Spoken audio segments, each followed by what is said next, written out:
Good evening, everyone. Oh, let's try this again. We've got a room full today. Good evening, everyone. Good evening. There we go. The Durham Public Schools Board of Education monthly meeting is now in session. At this time, we wish to extend a warm welcome to everyone who's joining us in person and virtually. The purpose of this meeting is to inform our students, parents, and constituents about the work aligned with our mission to embrace, educate, and empower every student to innovate, to serve, and to lead. The interpreters for tonight are Karen Reyes and Yvette Perez. This meeting is interpreted live into Spanish with a delay of a few seconds. We kindly ask that if you are speaking, that you pace yourself, pause between ideas, and speak clearly so everyone can follow along. Thank you all for taking the time to join us this evening.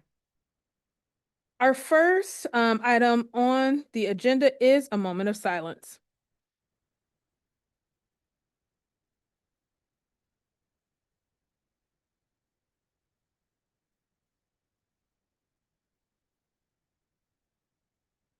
Thank you. The next item on our agenda is celebrations. I'm going to turn it over to our Chief Communications Officer, Machina Cooper. Thank you. Good evening, Chair Umstead, members of the board, Superintendent Lewis, colleagues, and members of the Durham community. Welcome to our May celebrations. The excellence that exists in Durham Public Schools is on full display tonight, and that is evident in the very full slate of celebrations that we have this evening. We will begin with our state champion scholar athletes, followed by our governor school presentation. We will then announce our teachers and employees of the month. Following that, we will recognize our Sparkies Award recipients. We will then acknowledge members of our Parent Ambassador Program and conclude with a District Purple Star designation. Please welcome Ovester Grays, Athletic Director at Hillside High School, to acknowledge our Hornet athletes.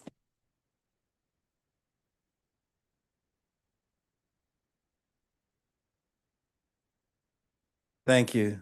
Thank you, Superintendent Lewis, School Board, and all the members and staff.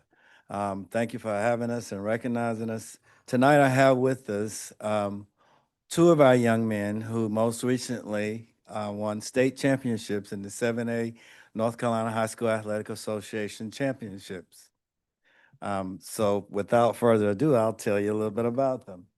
Number one is David Jackson. David,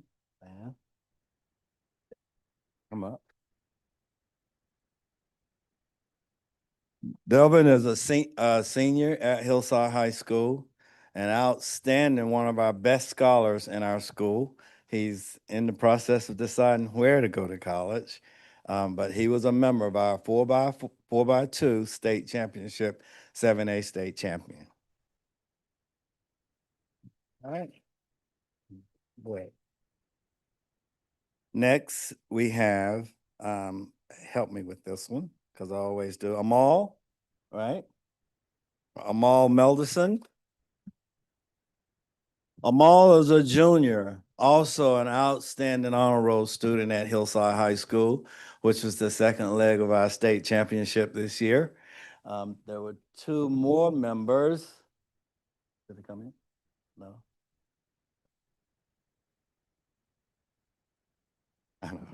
He reminded me he was the third leg, not the second leg of the state championship.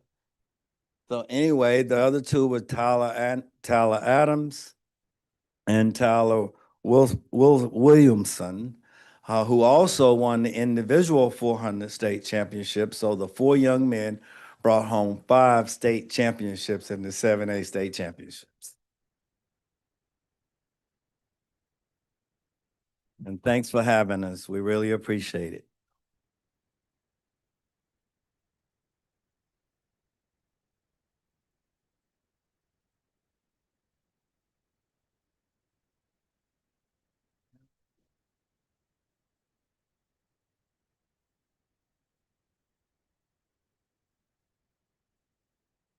Both these young men were with their family and their moms and parents.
I would be remiss if I did not acknowledge the Jordan High School men's tennis team who clinched the 8A state championship title earlier this month, actually, and Sebastian Mazer and James Barrow, who were crowned 8A double state champions.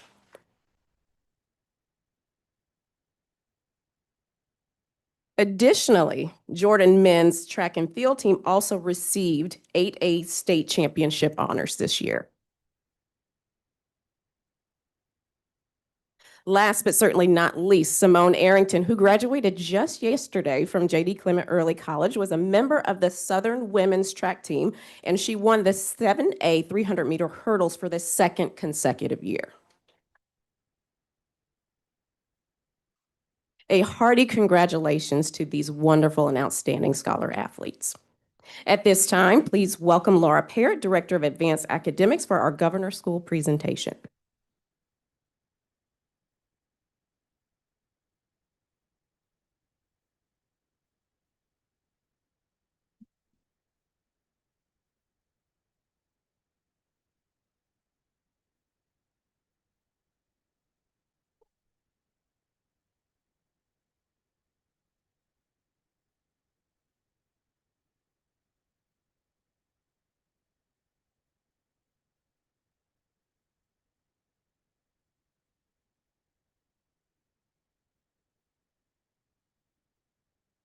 A large group.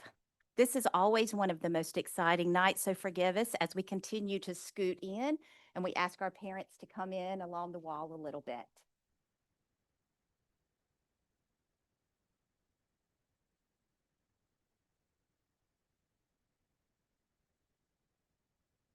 All right, good evening, Chairman, members of the board, Dr. Lewis, members of the Durham Public School community. As I said earlier, I truly look forward to this meeting every year because it's our opportunity to recognize our outstanding students who have been selected for Governor School. Each summer, selected students are invited to attend Governor School to help build a learning community during a 4-week residential session. During the weeks of June 21st through July the 18th, students from all over North Carolina, about 800, will be on site at either Meredith College or Greensboro College for 4 incredible weeks immersed in integrated academic disciplines, the arts, and unique courses of self and global reflection. Based on the enrollment of DPS's current 10th and 11th graders, we were able to submit 27 academic applications and up to 32 arts.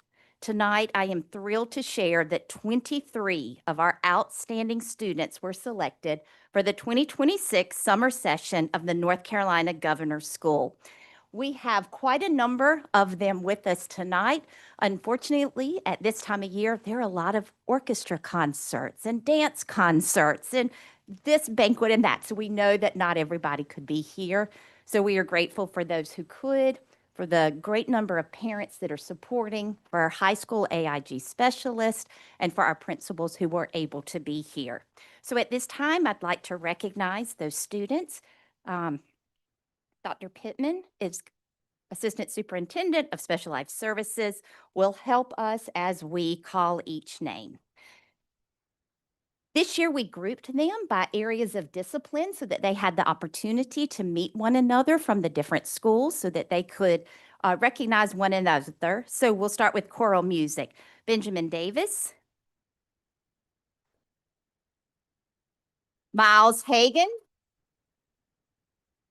Joe Kung.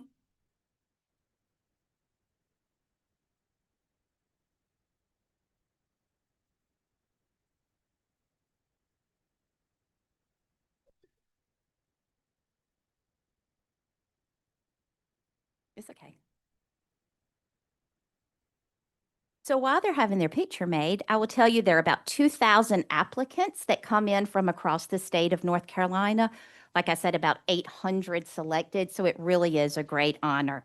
All right, that was Benjamin Davis. Benjamin, thank you so much. Miles Hagens, Early College High School. Mm-hmm.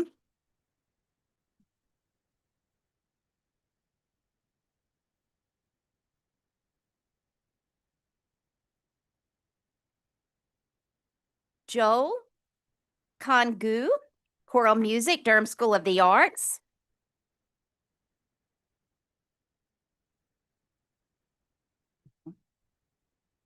Great. Annabelle Sanderlin, choral music, Riverside High School.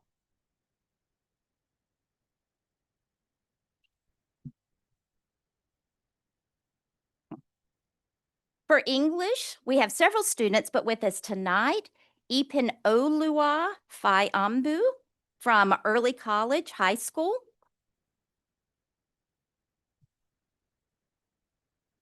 For instrumental music, Gemma Lee, Durham School of the Arts, clarinet.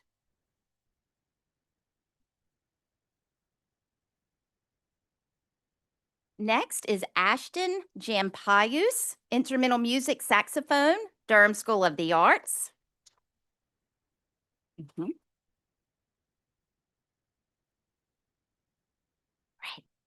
Right. For mathematics, we have 3 students who will be representing us. Oliver Ambrosfield from Riverside High School.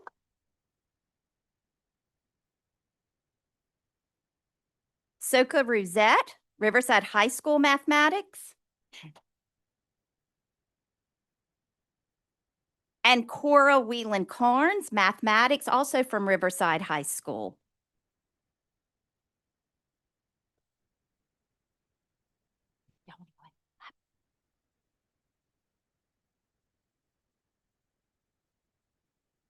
Great. In the area of social science, Jake Brennan, Riverside High School.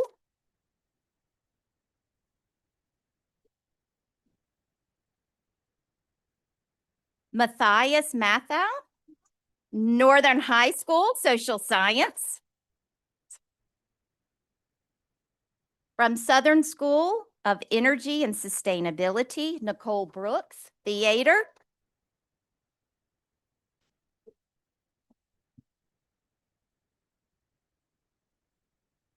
And Fiona Davis, visual art, Dawson, I'm so sorry. Fiona Dawson, sorry, visual art, Durham School of the Arts.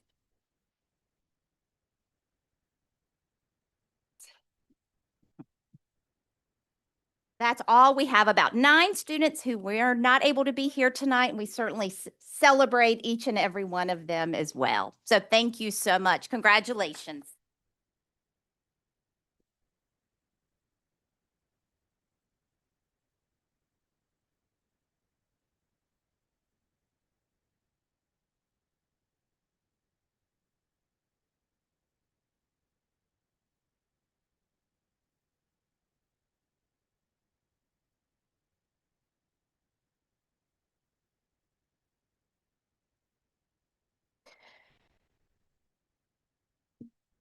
This evening, we are proud to honor our April and May Teachers and Employees of the Month.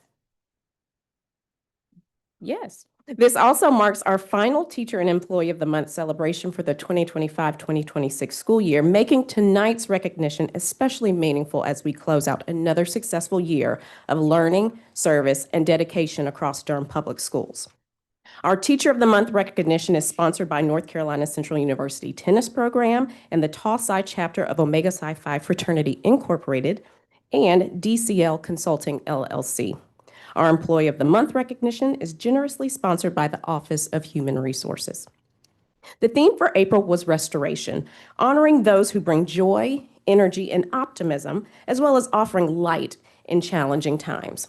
The April Teacher of the Month is Shirley Mazinet, Spanish teacher at Eno Valley Elementary School.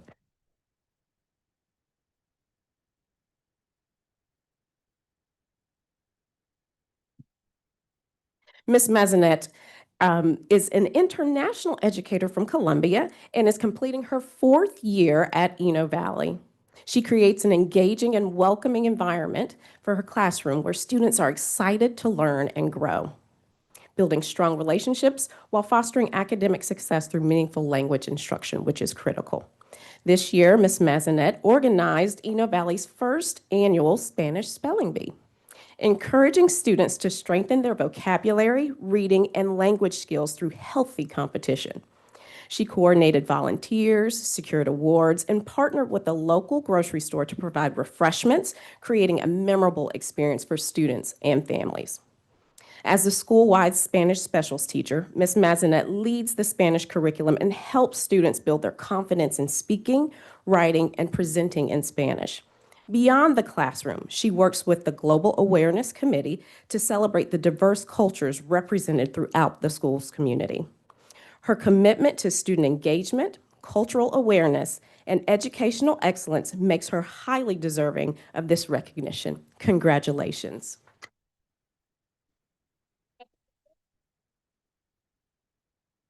Coach Lawson has a special presentation.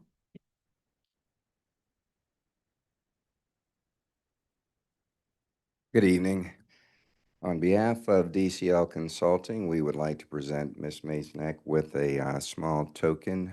We had an opportunity for the Tall Sci chapter of Omega Sci-Fi to surprise her in the classroom last week, and so this is kind of a finishing touch. So congratulations on your excellence.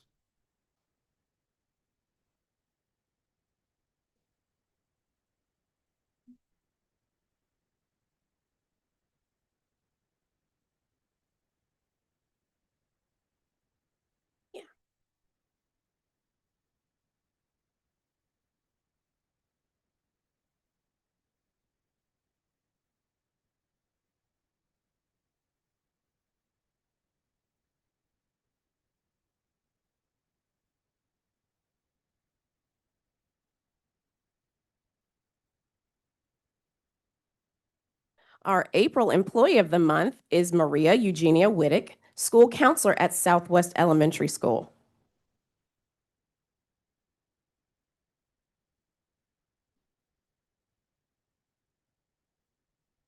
Miss Whittick has a remarkable ability to restore joy, energy, and optimism to everyone around her, her students, staff, teachers, and the broader school community.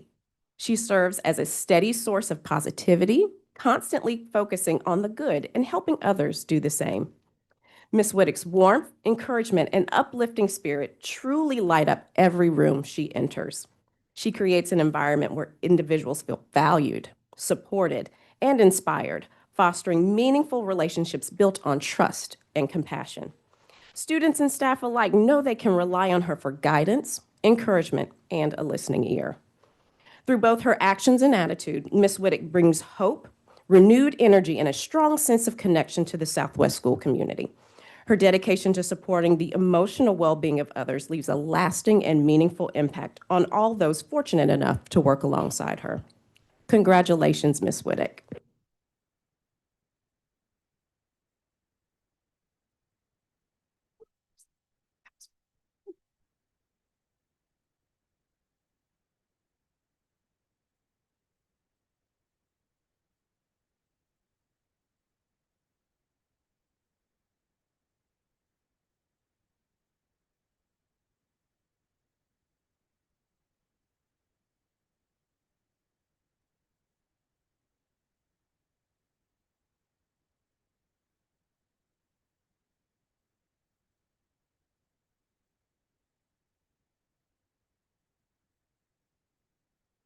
And now for our May Teacher and Employee of the Month.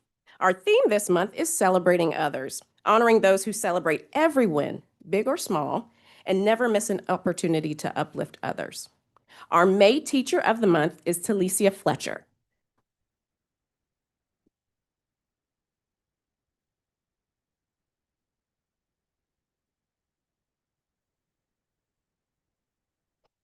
Ms. Fletcher is a math teacher from the School of Creative Studies, and Ms. Fletcher embodies this month's theme of celebrating others through the way she uplifts, encourages, and celebrates her students each day. Her recent carnival-themed pre-calculus presentations provided students with an engaging opportunity to apply mathematical concepts to real-world experiences through physics, engineering, motion, and design. Ms. Fletcher cultivated a learning environment where students felt confident, supported, and excited to showcase their knowledge and creativity, and celebrated students throughout the entire process. Ms. Fletcher consistently demonstrates leadership, perseverance, and dedication while fostering positive classroom culture where all students feel valued, respected, and seen.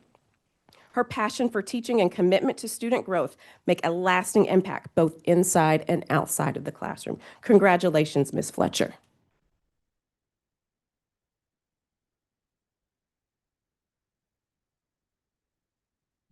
So this was a twofer for the months of April and May. The Omega Psi chapter of Tall Psi at North Carolina Central University also did the surprise classroom visit for Ms. Fletcher. And on behalf of DCL Consulting LLC, we'd like to present you with a small token in recognition of your excellence. And we'd also like to give kudos to the principals that have been able to nominate these excellent teachers and employees. So kudos to Principal Clay and Principal Robinson or Thompson? Yes, Robinson, yes. Thank you for your nominations as well. So congratulations.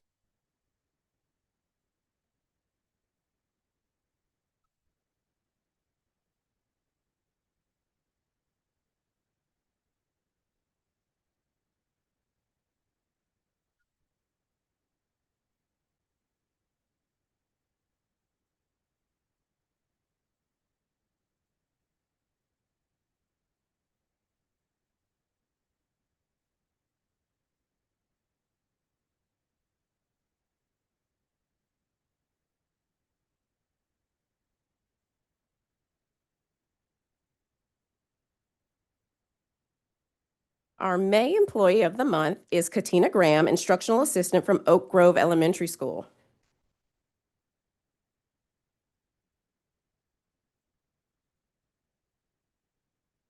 Miss Graham is someone who is always looking for ways to lift the spirits of everyone around her. Not only does she organize staff celebrations, bonding events, and more, but she also is the creative force behind all of those things. From staff cook-offs during teacher workdays to thoughtful principal and assistant principal appreciation celebrations, Miss Graham finds meaningful ways to celebrate others without expecting recognition or praise in return. She often stops by the administrative offices at the school with an idea to recognize someone and then rallies the entire school community together to make that celebration a success. Her enthusiasm, creativity, and dedication to help foster a positive and connected school culture is seen and it's felt by all. Ms. Graham goes above and beyond to celebrate students, too. Each year, she helps organize the EOG Pep Rally, creating excitement and motivation while encouraging students and staff to celebrate the progress that they've made over the course of the year, which in turn results in a positive environment going into testing. Congratulations, Ms. Graham, and thank you for all you do.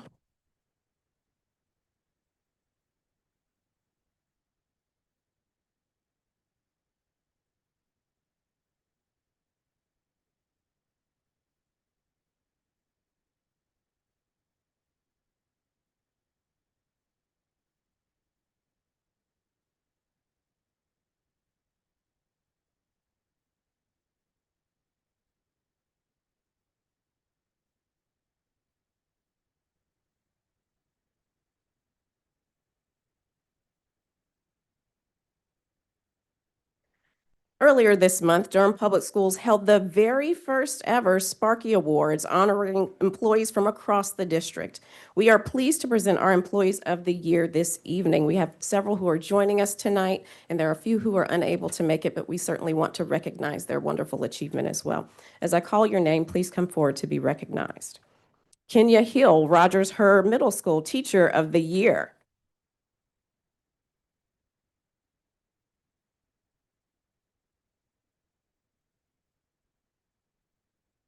Jessica On, Lions Farm Elementary, Beginning Teacher of the Year.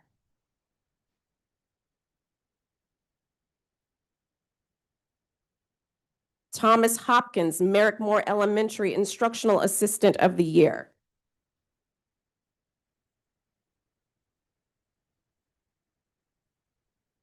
Paula Januzzi Godfrey, Glenn Elementary, Media Coordinator of the Year.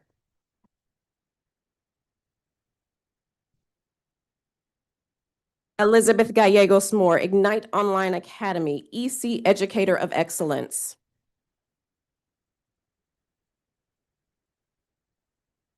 Salita Price, Southern School of Energy and Sustainability, Sparklight Award recipient.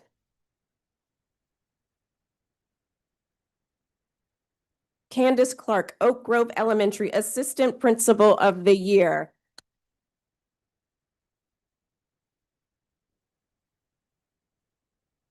We would also like to congratulate Janae Murray, School Social Worker of the Year, Ellis Jordan, Bus Driver of the Year, Brent Mangum, Operations Services Employee of the Year, Karen Rankin, School Counselor of the Year for their outstanding achievement.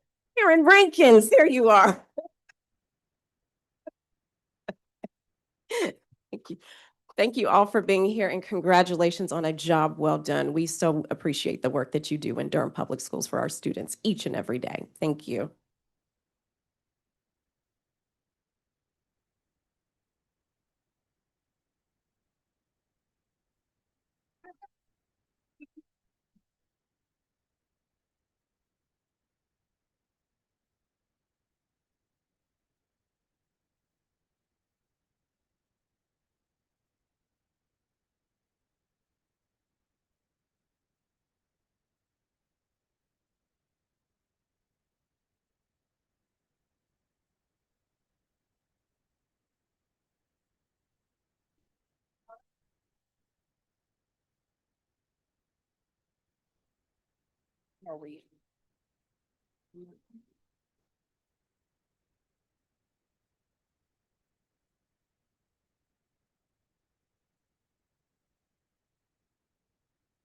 Please welcome Maria Bushguy, Director of Marketing, to recognize members of the DPS Parent Ambassador Program.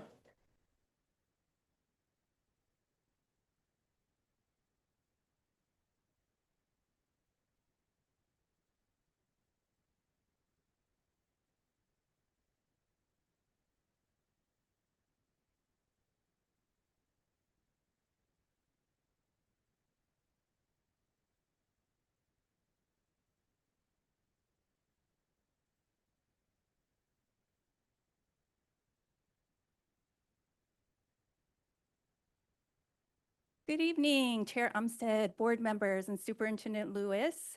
Tonight, we are proud to recognize and celebrate an extraordinary group of leaders, our parent ambassadors who are graduating from their 2-year term with us. Parents and families are an essential part of growing and strengthening the Durham Public Schools community. They are the champions of our schools, our programs, our staff, and our students. And they often tell the story of Durham Public Schools in ways that only lived experience can. Over the past 2 years, our parent ambassadors have embraced that responsibility with passion and purpose. These parents have served not only as volunteers, but also as advocates and trusted voices for Durham Public Schools. They have engaged current and prospective families in meaningful conversations, about our district, their schools, and the opportunities and benefits of a DPS education. They have represented Durham Public Schools through district-wide initiatives, community conversations, and personal networks, helping others to better understand who we are and what we offer.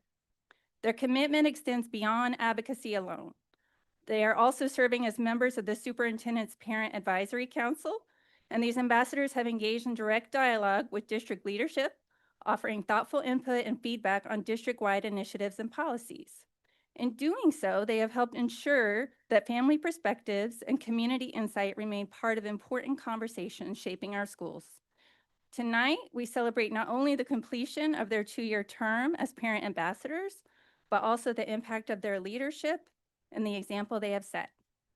We are especially proud that several of our graduating ambassadors will continue their service as members of the Parent Ambassador Leadership Team, helping to guide and shape the future of this program and the next generation of ambassadors. To our graduating and parent ambassadors, thank you for your leadership, your advocacy, and your belief in Durham Public Schools.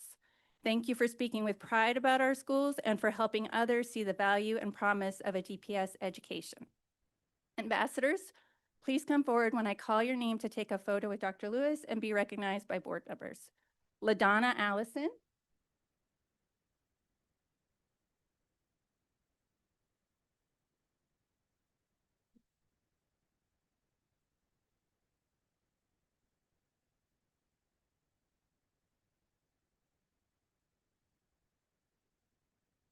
Haley Jones,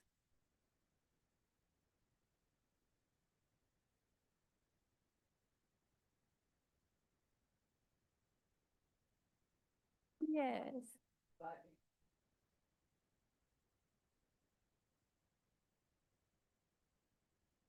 I have.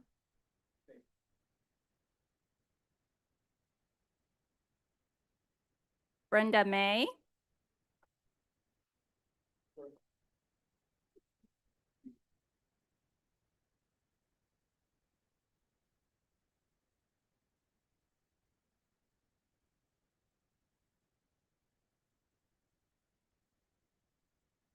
Nikki Nicole Miles,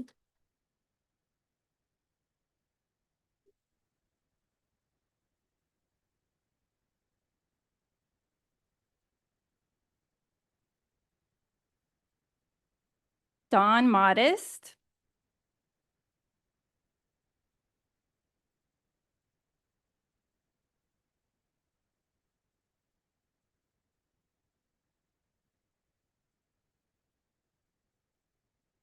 Mary Sanford,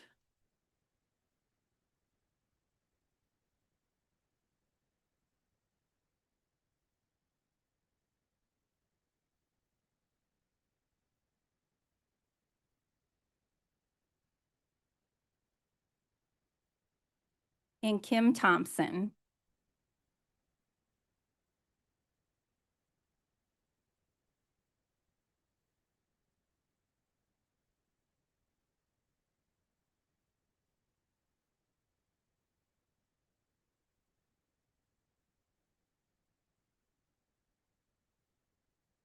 Please join me in celebrating and congratulating our graduating parent ambassadors. Thank you.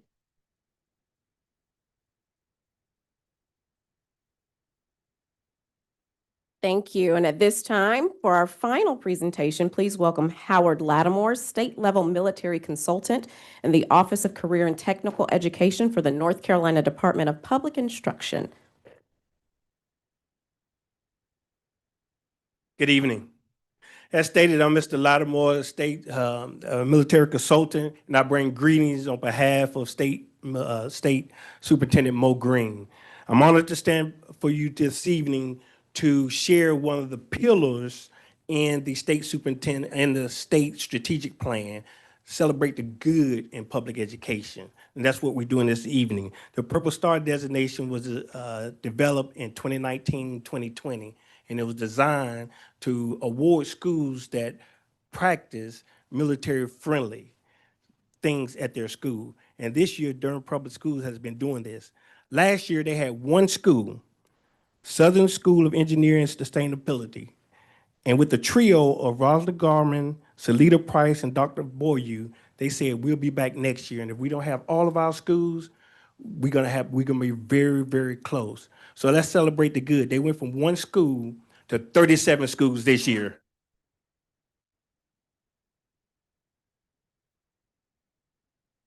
But this accomplishment shows leadership, though. It shows and it reflects leadership. So Dr. Lewis, thank you. The trio team, thank you. Principals, thank you. And the school points of contacts, thank you for what you've done this year. And to find out more about the Purple Star designation, go to the NCDPI Purple Star website.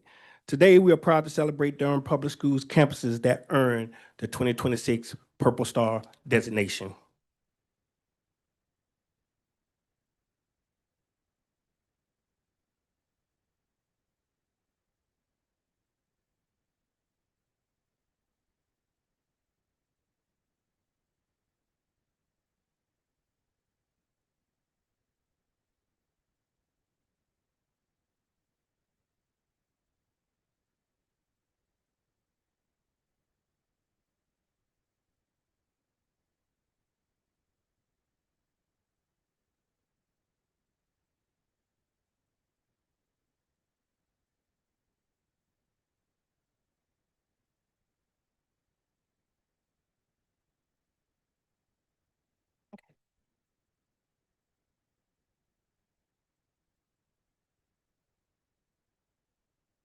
Okay.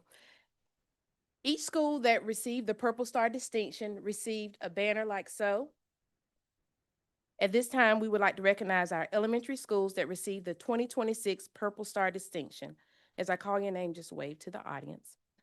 C.C. Spalding Elementary, Club Boulevard, Eastway, E.K. Poe, Eno Valley, Fayetteville Street, Forest View, George Watts, Glenn, Hillendale, Holt, Hope Valley, Little River, Mangum, Merrick Moore, Murray Massenburg, Oak Grove, Parkwood, Pearson Town, R.N. Harris, Sandy Ridge, Spring Valley, and Y.E. Smith. Congratulations to our elementary school leaders, counselors, and staff for this outstanding accomplishment.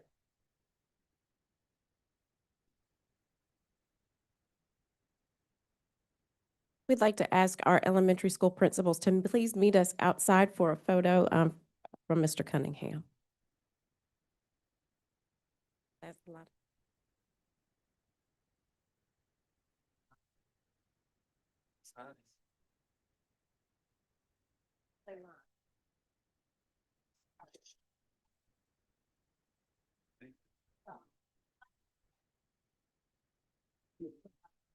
And good luck tonight.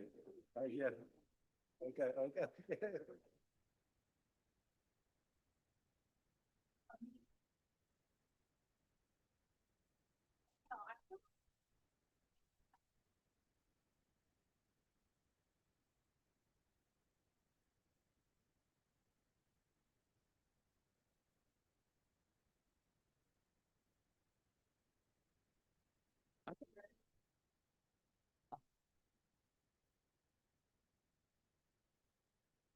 All right, I'd like to call the best. Secondary, can you please come up? Yep. All right. It's also an honor to recognize our secondary schools that earned the 2026 Purple Star designation.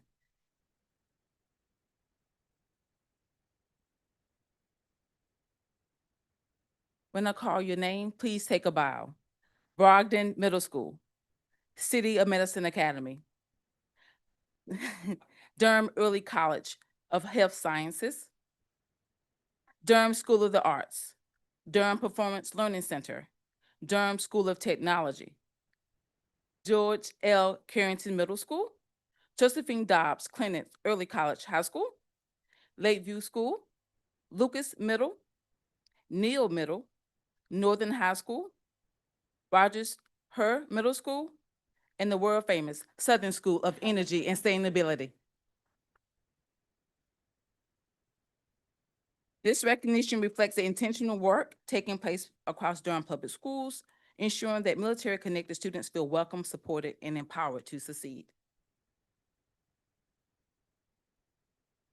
Thank you once again. And on behalf of the Department of Public Instructions, Dr. Lewis and Durham Public Schools leadership, your commitment to support military-connected students, families continue to make a meaningful impact on DPS. And at this time, I would like to ask Dr. Lewis to please come and the board chair to please come forward. All right, y'all.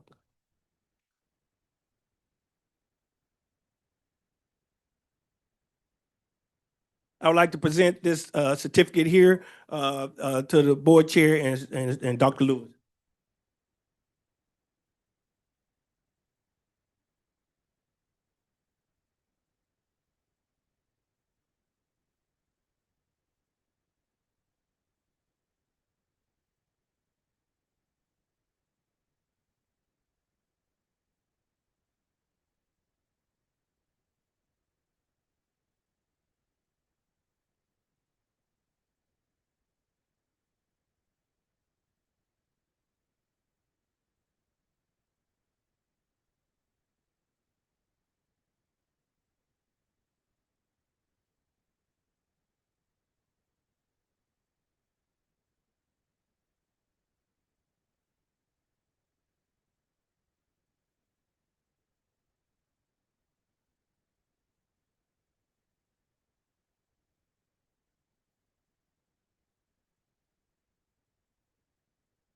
Thank you, Mr. Lattimore, and this concludes our celebrations this evening.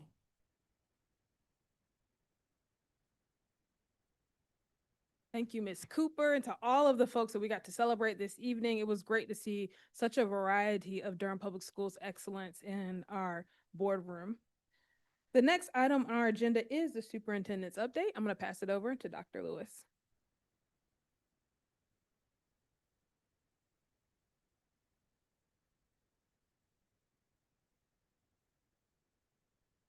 Awesome.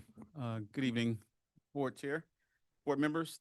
Thank you all so much. It's a lot to celebrate here in Durham Public Schools, and just overall, a lot of great things that are going on in our public schools. And so we'll continue to do our part by sharing all the great things that are going on in our school system. We'll go ahead and get started. Next slide.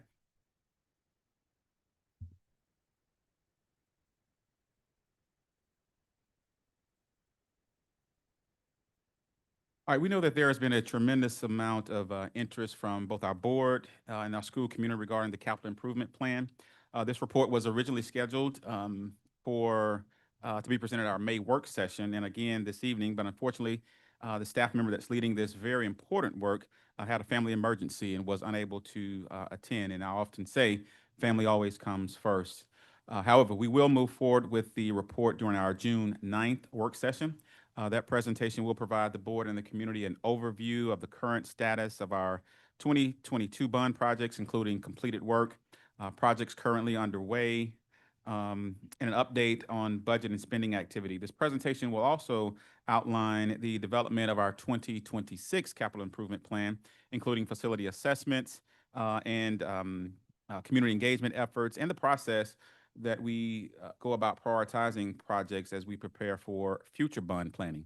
Additionally, staff will also discuss the district's long-term facility and capital needs, including aging infrastructure, enrollment trends, modernization priorities, and efforts to prepare future shovel-ready projects that position the district for continued growth and investment. In addition, we will be seeking support to move forward with a plan to right-size the district.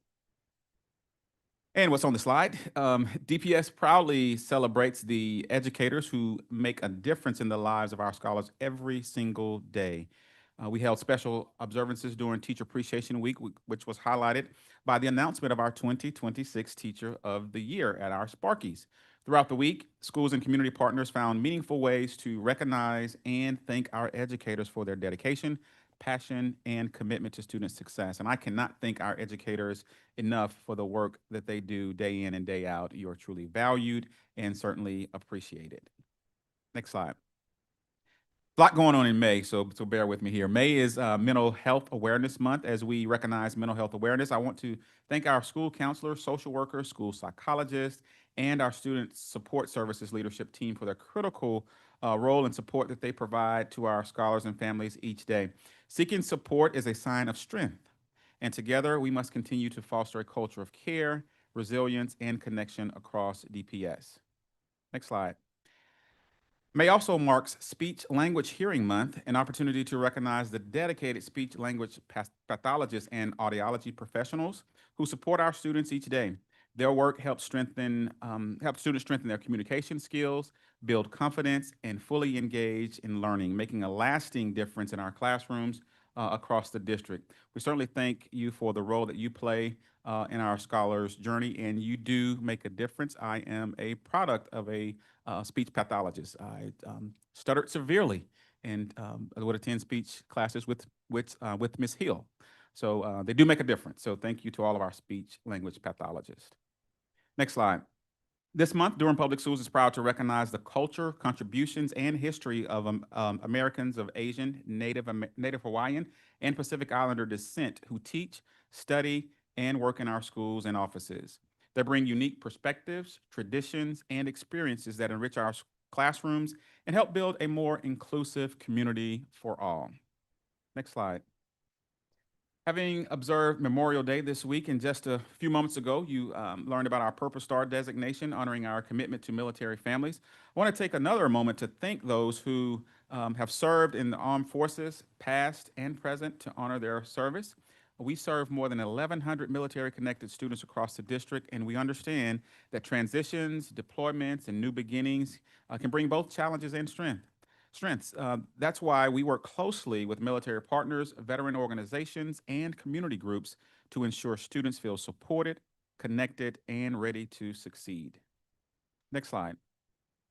Jewish American Heritage Month celebrates the contributions of American culture, science, arts, military, and civil rights, serving as a time to educate the public and combat anti-Semitism, which is not tolerated in this community. At Durham Public Schools, we recognize the many ways Jewish Americans have helped shape our communities, our country, and our shared history. We also celebrate the students, staff, and families in our own schools who bring their traditions, perspectives, and experiences to our classrooms each day. Next slide. May 1st was National School Principals Day. Leading a school is both hard work and hard work. We recognize the tremendous impact our principals make each and every day through their leadership, service, and commitment to students, staff, and families. So on behalf of DPS, thank you for all that you do to support our school communities. Next slide. May 1st, we also celebrated School Lunch Hero Day to recognize the service and leadership of our school nutrition professionals to ensure that every child is fueled for learning. We thank them for their work that they do daily, to support our scholars, and a huge shout out. I may have shared this in this space before, but a huge shout out again to Merrick Moore Elementary School, who recently earned a perfect 100 score on their inspection. Next slide. May 6th was National School Nurses Day. We are grateful for the team of DPS and health department nurses who provide care for our students, from allergies to stomach aches to emergency care to passing out Band-Aids. Their skill and expertise is needed and appreciated in supporting our school community. So to all of our school nurses, thank you. Next slide. DPS graduation season is here, and a hearty congratulations goes out to our Project Search graduates who held our first graduation earlier this month. This partnership with our Exceptional Children's Department, Duke Regional Hospital, and community partners spans 15 years and enables students with disabilities to earn on-the-job vocational training, credentials that can be used for post-secondary employment. These students have a bright future ahead of them, and we wish them well on their journey. Next slide. Speaking of graduations, our Cooperative Innovative High School seniors crossed the stage just yesterday. Congratulations to our class of 2026 scholars from J.D. Clement Early College, City of Medicine Academy, Durham School of Technology, and the Durham Early College of Health Sciences. We look forward to celebrating more DPS graduates in the coming days. Next slide. In this season of celebration, I hope each of you have had the opportunity to see our scholars securing dollars on our social media, focused on celebrating the scholarship dollars earned by the class of 2026. I'm so impressed by the work of our scholars and excited to see how their education in Durham Public Schools has prepared them for life beyond DPS. Next slide. Earlier this month, many of our scholars participated in the Special Olympics Spring Games at the Durham County Stadium. And let me tell you, our scholars really shine bright in these competitions. This annual event allows our scholars to compete and grow, and we are certainly grateful for their ongoing partnership that we have. Next slide. Huge congratulations to the DPS Sustainable Schools Coalition for earning first place in the National Great School Electrification Challenge, competing against 19 teams from across the country.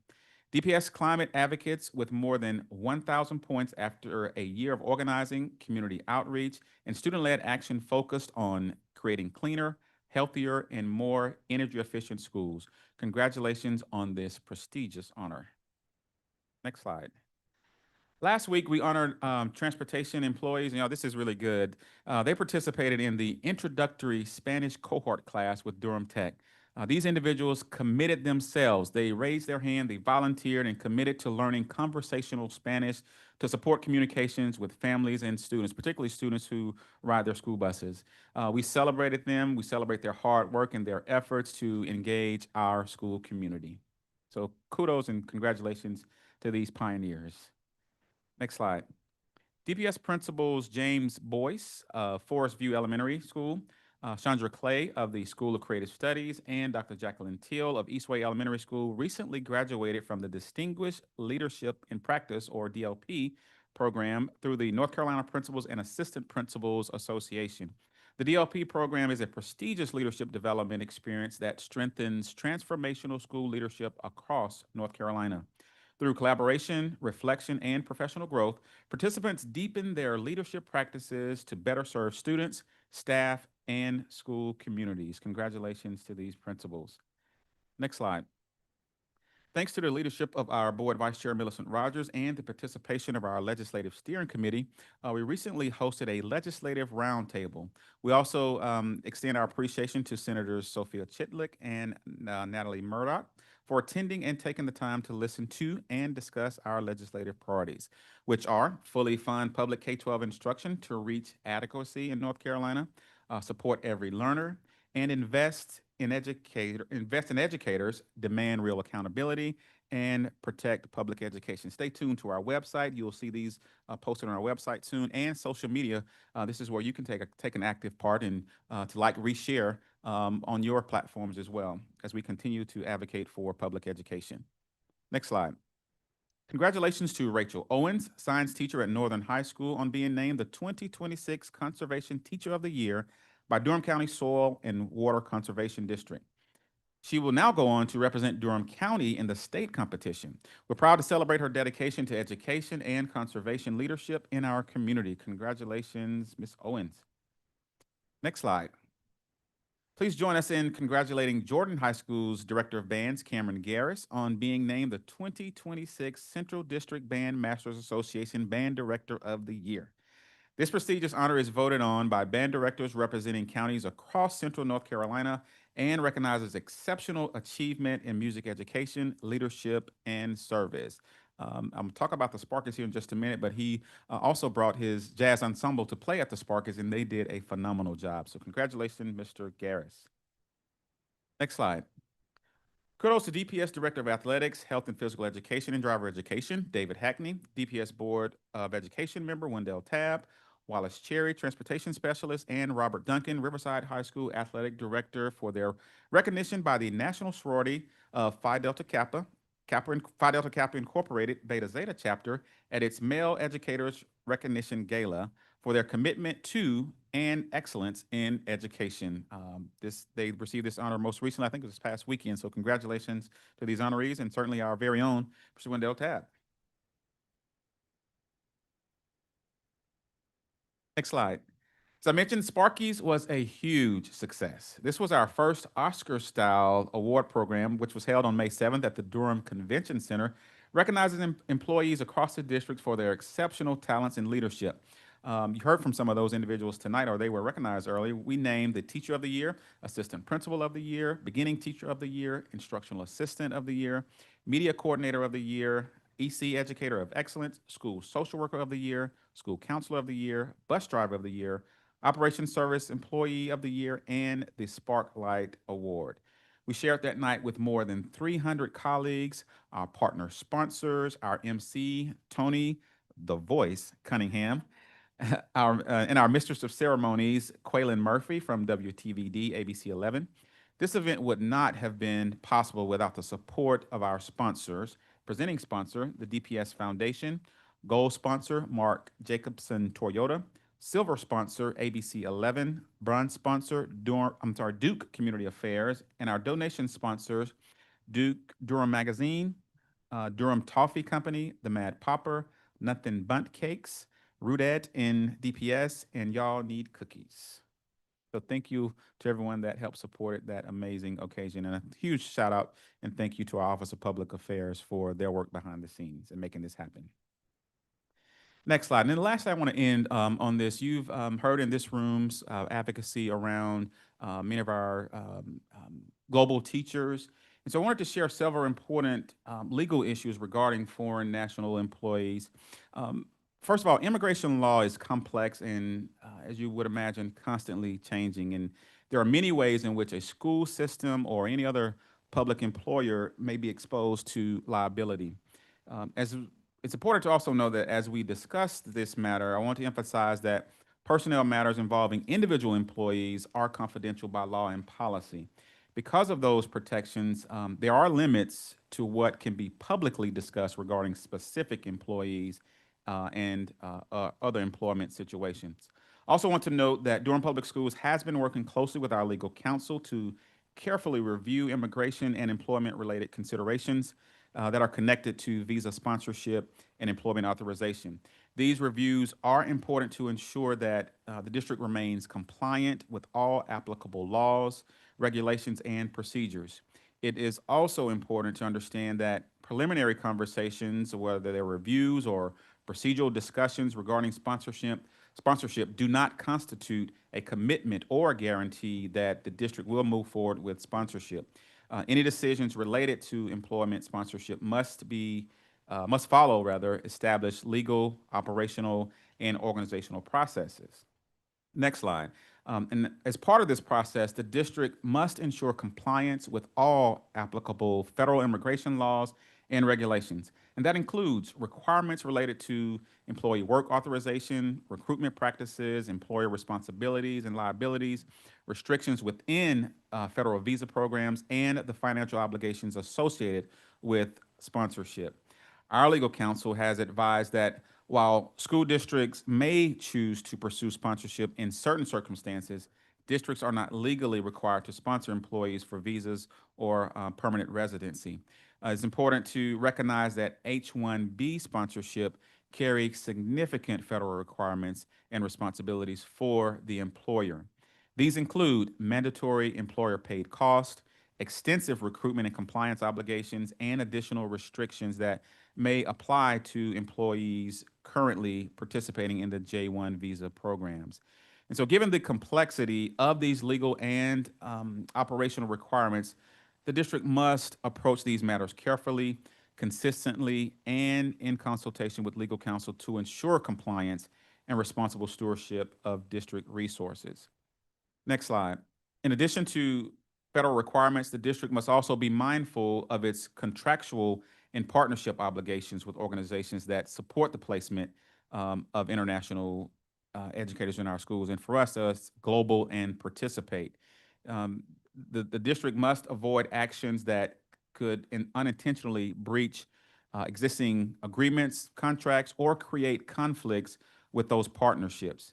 These agreements prohibit DPS from sponsoring international teachers for other work visas for a period of 2 years following the expiration of their J-1 visas.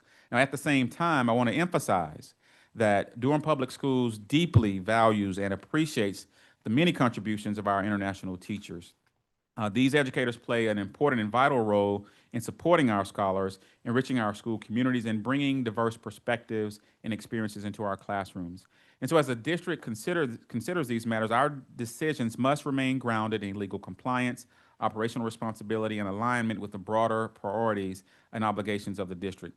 Our goal is to approach these issues thoughtfully, consistently, and with respect to all employees, and while ensuring that the district fulfills its legal and organizational responsibilities. And next slide. I think that is all I have for this evening. Thank you, Dr. Lewis, for those updates. Next item on our agenda is agenda review and approval. We did hear from Dr. Lewis that one of our items will need to be removed from the agenda. Madam Chair, I would move that we amend the agenda to move item 4B, the CIP and bond update, to the June 9th work session. Second.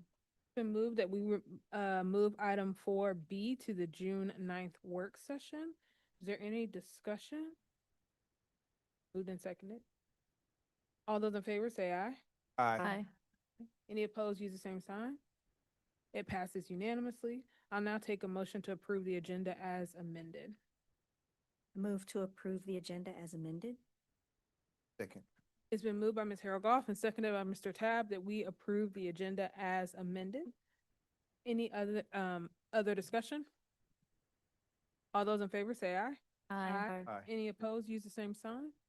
It passes unanimously. The next item on our agenda is our Board of Education regular monthly meeting minutes from April 23rd, 2026. I did have one edit I want to make to those minutes. There was a typo for Lions Farm Elementary. Ms. Smith, we can get that corrected on the Move appro- spelling. Move approval of the minutes as amended. Second? It's been moved by Vice Chair Rogers and seconded by Ms. Byer that we approve the minutes. Is there any other discussion? All those in favor say aye. Aye. Any opposed, use the same sign. It passes unanimously. The next item on our agenda is general public comment. I'm gonna give some instructions. If you're in the hallway and you're speaking for general public comment, please come on in so we can have this move quickly. A quick review of the rules. First, state your name, and if you're speaking for an organization, state your name and the name of the organization. Second, speakers are going to be asked to present your comments within 3 minutes this evening. When the yellow light comes on, you'll have 30 seconds left to start winding up your remarks. When the red light comes on, it will beep, and that indicates that your time is up. Complaints about named staff, students, or parents should not be voiced in open session. However, we are very interested in hearing your concerns with regard to public education, safety of students, and to the operation of the school system. Finally, board members will listen carefully and consider your comments, but we will not engage in a discussion with speakers. All right, I'm gonna call 3 folks at a time, and everybody else feel free to take a seat if you like. Ms. Brickhouse, you are first, followed by Shannon Suttereth and Megan Lewis. Good evening, board members and Dr. Lewis. My name is Caroline Brickhouse, and I cede my time to Shannon Sutterth. My name is Shannon Sutterth. I cede my time to Megan Lewis. Good evening. My name is Megan Lewis. I've been with DPS for 11 years now. I'm a national board certified 5th grade teacher at Lions Farm Elementary. I'm a former teacher of the year and a DPS teacher of the year semifinalist. And currently I teach 5th grade, and I have my daughters at Lions Farm with me in 2nd grade and in pre-K. I've worked at Lions Farm since the moment we opened. And recently I actually promised Mr. Hopkins 6 more years at Lions Farm at least to get my youngest all the way through 5th grade. Unfortunately, though, those plans are now in jeopardy because my hardship transfer request for my rising kindergartner has been put on hold due to the overcrowding at Lions Farm, because there is a policy in place to not approve transfer requests to overcrowded schools. So her enrollment is dependent upon how many other students enroll, and I won't find out more information until later this summer. I know I haven't been denied, so this is not a formal appeal. I am just here to advocate in advance for the 3 of us who are being impacted by this interpretation of Board Policy 4132. These are the other 2 right here. So I'm asking the board to please consider updating this policy to ensure that all employees have the option to bring their children to the schools that they work at, even in cases of overcrowding like at Lions Farm. I think this should be a baseline expectation for any public school employee. We do not get a lot of job perks, fewer and fewer every year it seems, but I think one of them should be not having to worry about how to get our kindergartners to school on one side of town and ourselves to work on the other side of town to schools that start at the exact same time. I know Lions Farm is overcrowded. I was here in February speaking to that effect. I feel it intensely. I'm there every single day. I know we have state class caps that we have to follow. I know that we've had to be really creative with how we utilize our staffing and our space. Trust me, nobody knows better than the 3 of us how overcrowded Lions Farm is. But we've been making it work. We always make it work. If 3 new kindergartners moved in across the street from our school the day before school started, we would make it work for them. And so I think we can make it work for us. I'm so proud to work at Lions Farm and so proud to work for DPS. I don't want to leave the school. I don't want to leave the district. Neither do my colleagues. But I'm really afraid that DPS is going to lose us to neighboring districts that will grant us this request, even at their crowded schools. We feel like right now our hands are tied. We don't have contingency plans because we never considered this to be a possible outcome. We thought that our families would be able to join us at the school because that's been the case for all of our colleagues and all of ourselves, because we all have older children who have had their transfers approved. It's the end of May. I literally administered a reading EOG to a bunch of 5th graders this morning. I have 2 next week. I'm planning fifth grade graduation. I'm packing up my classroom. I have a lot of stresses.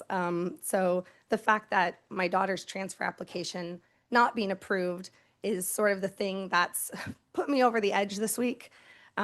Is so unexpected. I thought it would be kind of easy peasy. It's almost like laughable how shocked I was, but also I'm devastated because I don't want to leave DPS. I've been here for over a decade. I want to continue my work at Lions Farm, but I can't do it if my kids can't come to school with me.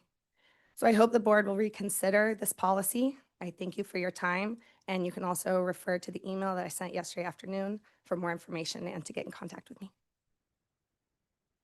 Thank you. And to all the little legacy keepers that are with y'all. All right, the next folks we have are Kelly McAllister, Samantha Delverne, and then Katie McGonnell. And I apologize if I pronounce you all's names incorrectly.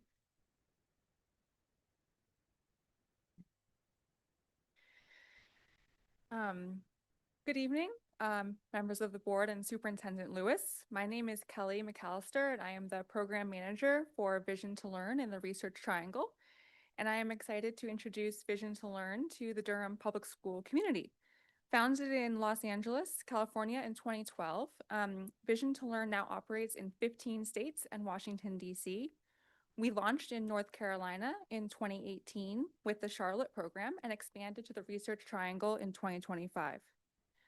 To date, we've provided over 38,000 pairs of glasses to students across North Carolina. We estimate that approximately 7,800 Durham Public School students need access to vision care, but lack access to the services. We serve Title I schools and schools with greater than 50% free and reduced price lunch rates, removing barriers to care by bringing services directly to schools during the school day at no cost to students, families, or the district. If we begin services in September, we estimate providing 1,915 pairs of glasses to students in Durham Public Schools during the 2026-2027 school year.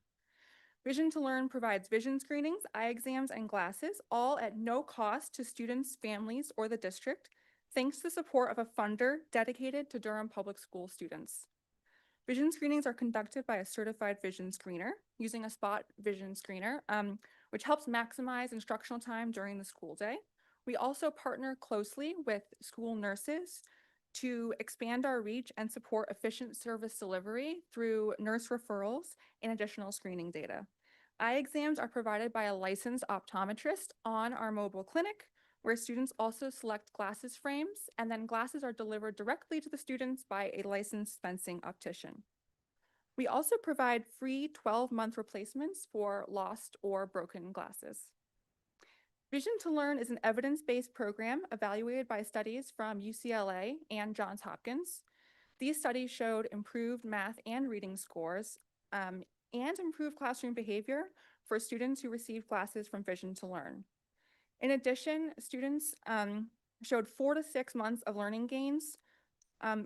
There are 4 to 6 months of learning gains for students who fell in the bottom quartile academically and those with learning differences and disabilities. We've already heard from several Durham Public schools who are excited about Vision to Learn services for their students, and we're continuing to work closely with district level staff to identify priority schools and overall readiness as the Memorandum of Understanding process continues. Vision to Learn is excited for the opportunity to partner with Durham Public Schools to provide students with no-cost vision care and glasses. Thank you. Thank you.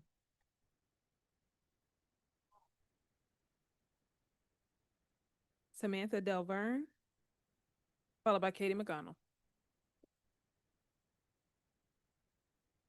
Good evening, Chair, board members, and Superintendent. My name is Samantha Delverne, and I am a fifth grade teacher at Lions Farm. A 17-year veteran educator and the current Lions Farm Teacher of the Year. Tonight I'm speaking as both a teacher and a parent. My daughter was recently not approved to attend a kindergarten at Lions Farm next school year. As a result,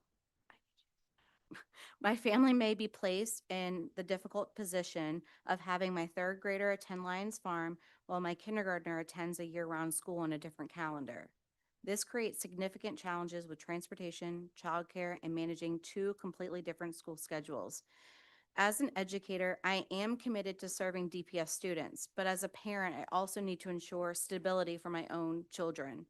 Unfortunately, if my children cannot attend the same school, I may be forced to consider transferring to another school or even another school district to keep my family on one schedule. That is not a decision I want to make.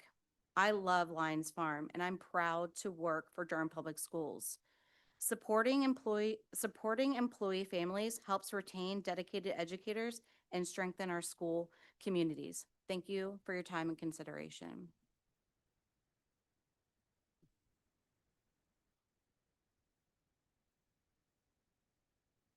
After Katie McGonigal, we'll have Kayla Karan and Jessica Om. Hello, my name is Katie McGonnell, and I am ceding my time to a Lions Farm teacher named Kayla.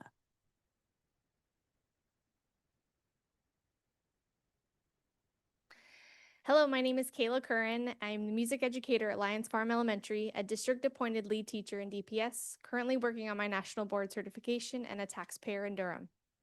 I'm here to discuss the immediate issue of overcrowding at our school.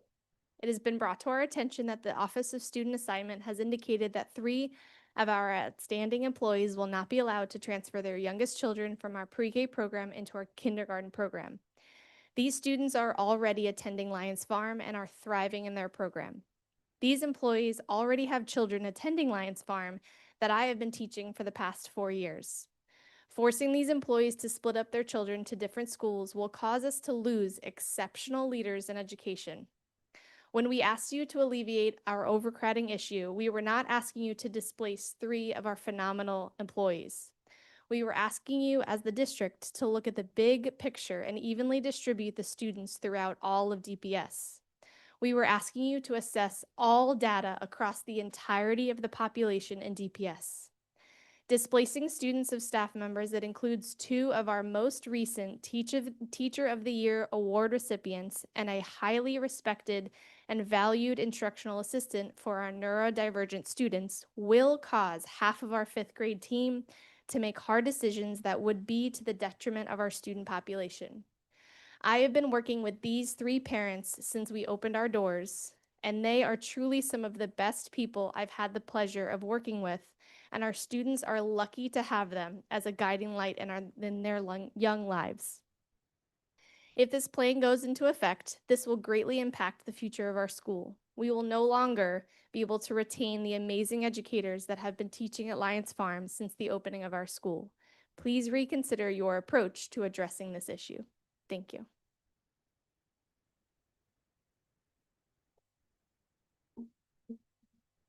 Good evening, Superintendent Lewis and board members. My name is Jessica Ahn, and I'm a 5th grade teacher at Lions Farm Elementary. This year and evening, I was deeply honored to receive the Beginning Teacher of the Year of Durham Public Schools. I share that not as an individual accomplishment, but as a reflection of the incredible veteran educators who poured into me and helped me grow. I would not have earned that recognition without the love, support, and mentorship of Megan Lewis and Samantha Delverne, 2 teachers I've spent my entire teaching career alongside and who make up half of my grade level team. I would not be here without the meaningful conversations, wisdom, and encouragement from Ms. Blount during spontaneous moments in the hallway or at bus duty.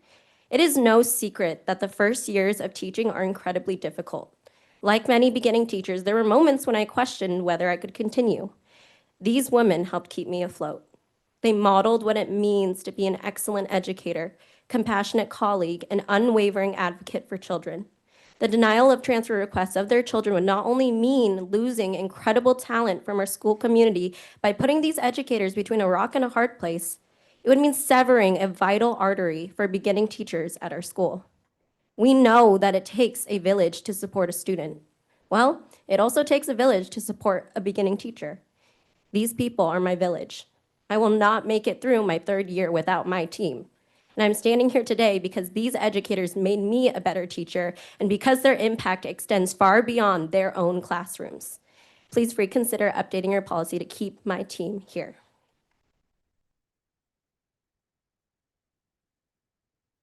Thank you. And that concludes our public comment for the evening. Thank you all for coming.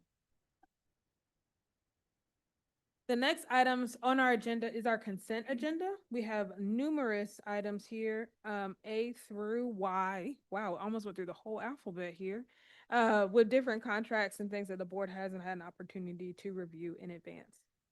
Move approval of the consent agenda. Second. Been moved by Vice Chair Rogers and seconded by Ms. Byer that we approve the consent agenda, items A through Y. I wouldn't bore you and read them out loud, but When I refreshed, mine goes A through Z. I'm Uh-oh. double checking that we got every letter of the alphabet. okay, I Is that- apologize. I'm looking at the I think- paper agenda I don't know. here. Is that A through Z. A through I Z? apologize. No, I'm no, looking no, at you're the good, you're printed good. agenda, so A through Z, Alphabet. the whole alphabet, all 32. 26, sorry. I'm looking at something that said 32. That was, sorry. I am well aware. 26. There's a lot of jokes flying around over here. Anyway, 26 letters of the alphabet. I apologize. I was looking at something that said 32. I might need to go to Lions Farm and get some education in one of those classes. All right. So we have these items. They have been moved by Vice Chair Rogers, and they've been seconded by Ms. Byer. Is there any other discussion? Emily, excuse me, Ms. Chavez. Okay, I just wanted to, so just to make sure, M, international teacher recruitment, that's the one that was added.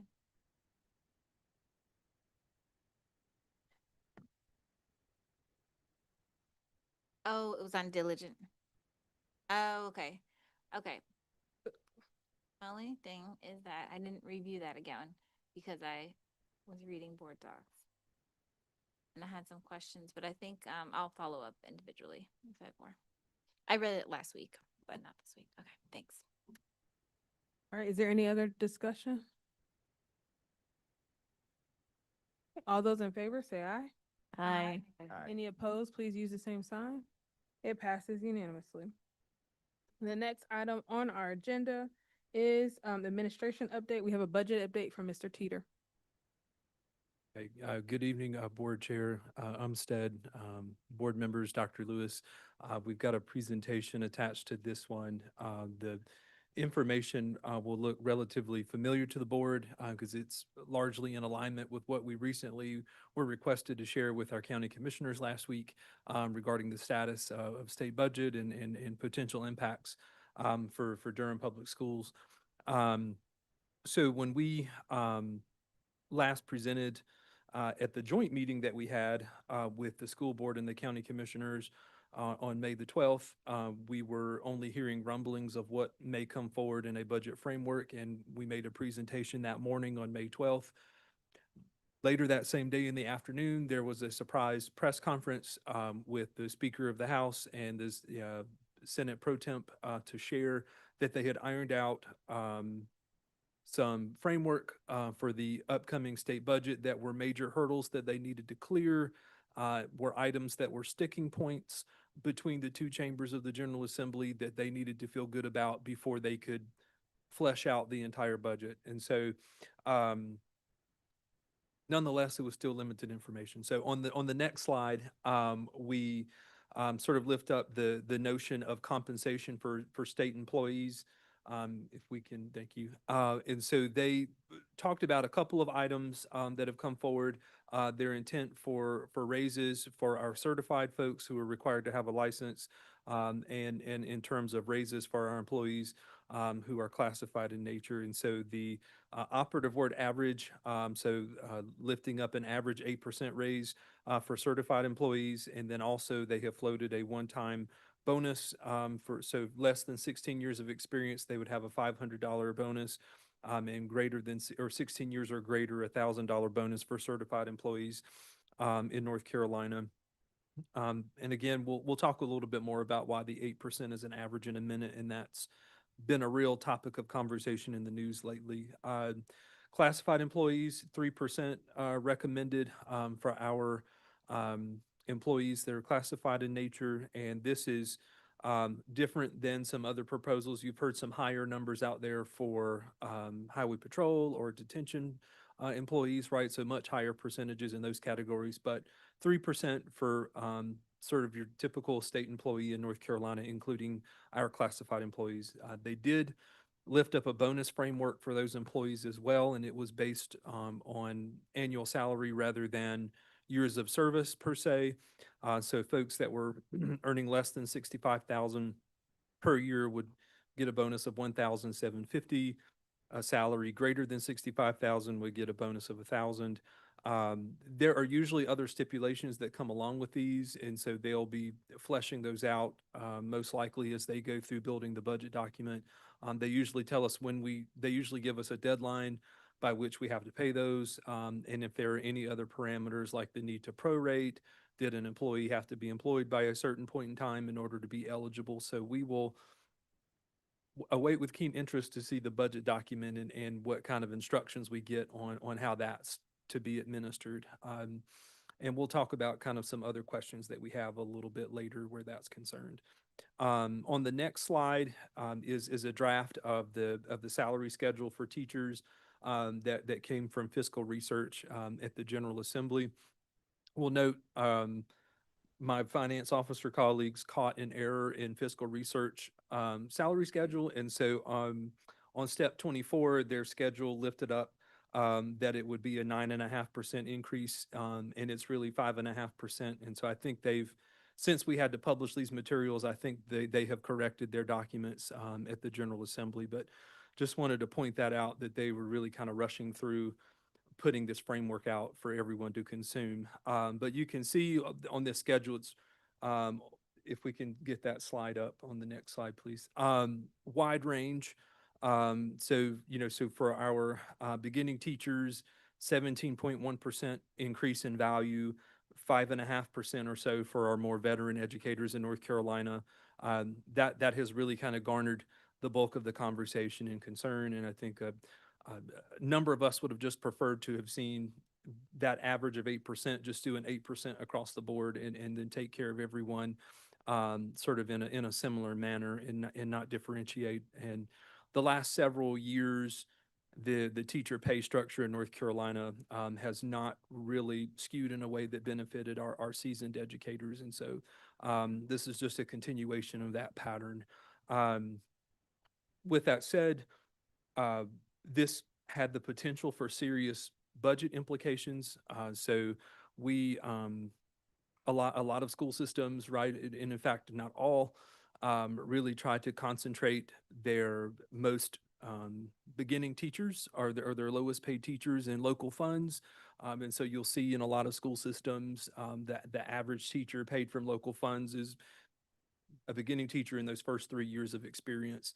And a number of us, prepared for, things that range anywhere from 3% to 5%, where certified raises were concerned potentially with this upcoming budget. And so for districts that have a large concentration of beginning teachers in local funds, that 17% hits really hard, and they are scrambling to figure out what they're going to do. I think it's pure luck for Durham.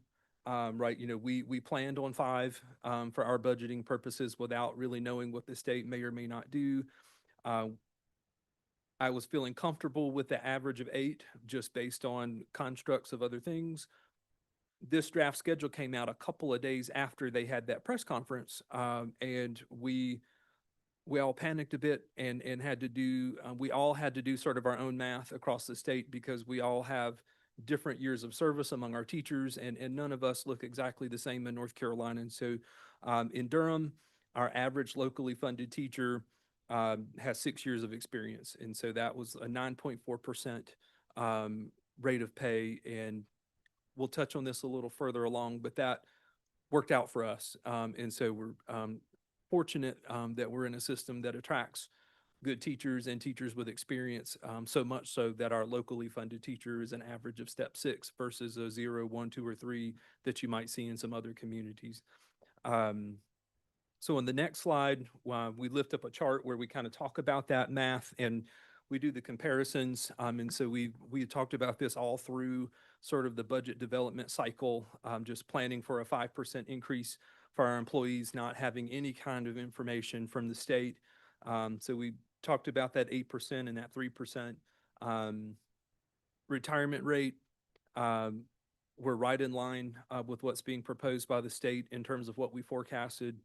Health insurance, that's an annual number that we contribute per employee who's on the state health plan. So we went on the high end at 9,100.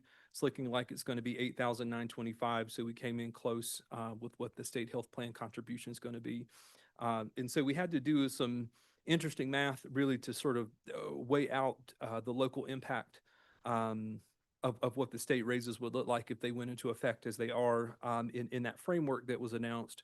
And so given that we're very heavy on our classified employees and local funds, and they're on the lower edge of the recommended state raises, the construct of the average teacher in our local funds in Durham works out to a weighted average of 4.28% that we're looking at across our locally funded employees. And so that just gave us just a little bit of breathing room right from the work that we did forecasting that 5% across the board, a little bit of breathing room as well, sort of with that health insurance forecast and in the work that we did.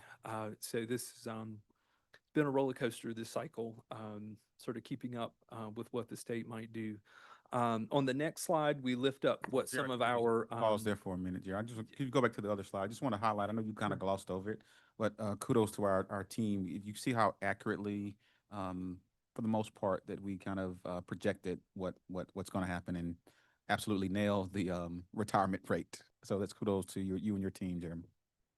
Yeah, we've unfortunately, it's a new skill we've developed over the last 3 or 4 years of having to predict what folks are going to do instead of actually doing. So yeah, it's been an acquired skill. So thank you. Unanswered questions, right? We still have a lot of questions that are important that bear weight on this budget. So one, just sort of knowing the bonus that they announced in the framework. We've had some past state bonuses that have occurred in lieu of raises or in an effort to supplement raises that were one time. On occasion, they have not been concerned with the funding source of the employee. They created an allotment for us to take care of our employees within their specified guidelines at the state, and we proceed.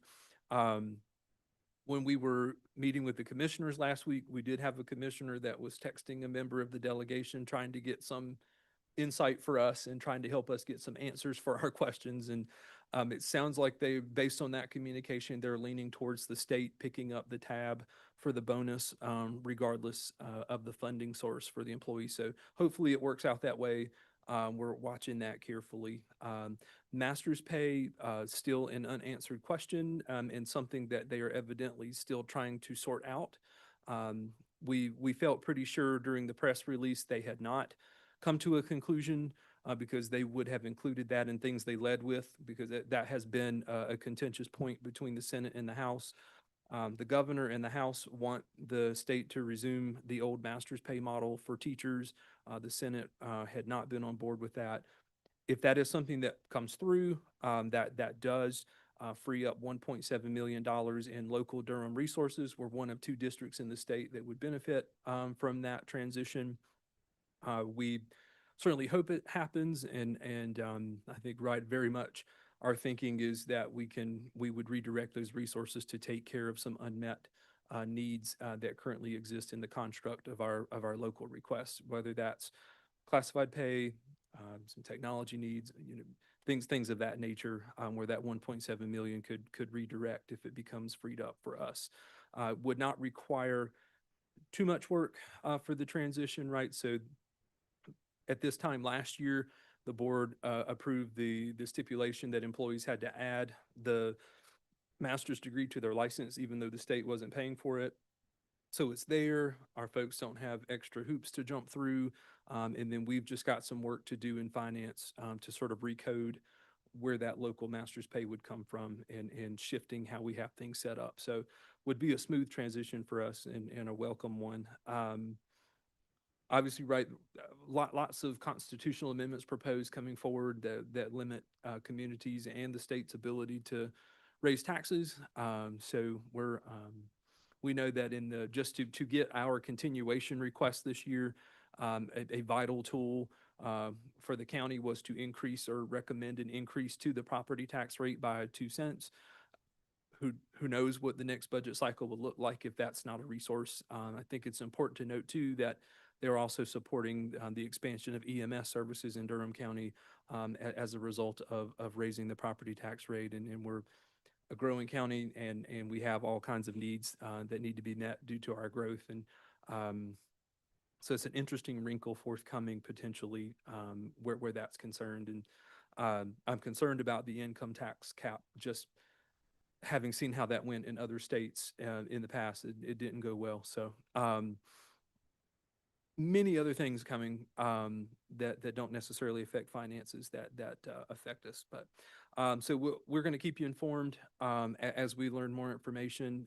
The only thing I don't have on this slide that I have learned since we prepared the materials is there is the potential for a full budget document to roll out in a couple of weeks. So somewhere between June 15th and June 17th, we're hearing through sources. We'll see if it happens. The governor put some additional pressure on them yesterday to pull things together and try to get this in place before the fiscal year flips. On the next slide, we lift up, this is sort of a new thing that we're wrestling with, and credit to the News and Observer for covering this about a week or so ago. So as the board is aware, the state unveiled opportunity scholarships or private school vouchers that have been in motion for the past couple of years. And so there was an understanding that the state would examine how much were we spending on those opportunity scholarships, how much money would have followed those students if they had stayed in public schools, look at that difference and reinvest that difference back into public schools. And so over the past 2 years, that's got a value of $35.8 million that they should be reinvesting in public schools. Has not occurred yet, and they're getting some pushback and feedback from folks that are watching this, including DPI, to make sure that happens, and that would certainly benefit us for those resources to come back into the state public education budget overall, and it would be redistributed, to the 115 local school systems in order for us to leverage. Before I think next slide, we call for questions, but just want to share, that between now and the end of the year, we have 2 more meetings with the board in the month of June. And so we're sort of working very quickly to unpack any information we get and to lay things out in a format that the board can consume. And our plan for the June work session is to hand off a lot of material to you to look at and for you to conceptualize what decisions we might make at the second June meeting. And that way you can ask us lots of questions, and we're trying to build it based on what we have in terms of the information we have now, and just want to prepare you for this is fluid, and we're sort of at the mercy of the budget authors at the General Assembly right now. And so we're going to kind of be nimble and work with you through that. But we want to get a lot of information in your hands in terms of revised sort of budget work papers and put options in front of you so you can kind of start to grapple with what decisions administration might ask you to authorize as we work towards the close of the year and opening the new year. And we've also been tasked with some questions. I think county commissioners recently had another session, and they have some new questions that the county managers asked us to pull some information for. And so we got that request yesterday morning. And so we're working to answer those questions, and we'll make sure that you get copies of those before we hand those over to the commissioners. So they're just trying to understand a little more about our budget in general, and what options we have on this side. So with that, I'll turn the time back over for questions or comments. Thank you, Mr. Teeter. Before we entertain questions, I just wanted to kind of double click on what you mentioned that on the previous slide, particularly as it relates to vouchers and what public schools would have received, $141.8 million. And I think that's we had those discussions about our legislative priorities where we're calling for a moratorium on the voucher program until there's some level of accountability put in place. $141.8 million. To put that in perspective, that would equate to about 1,575 teachers that we could have, public schools could have benefited from that $1.8 million. So again, the more that we are able to advocate as it relates to our legislative priorities, the more it helps us in local school systems like ours. So thank you for highlighting that. Thank you, Mr. Teeter. Pulling out your crystal ball and showing us as much as you can about what we think is to come. Board members, colleagues, any questions, comments?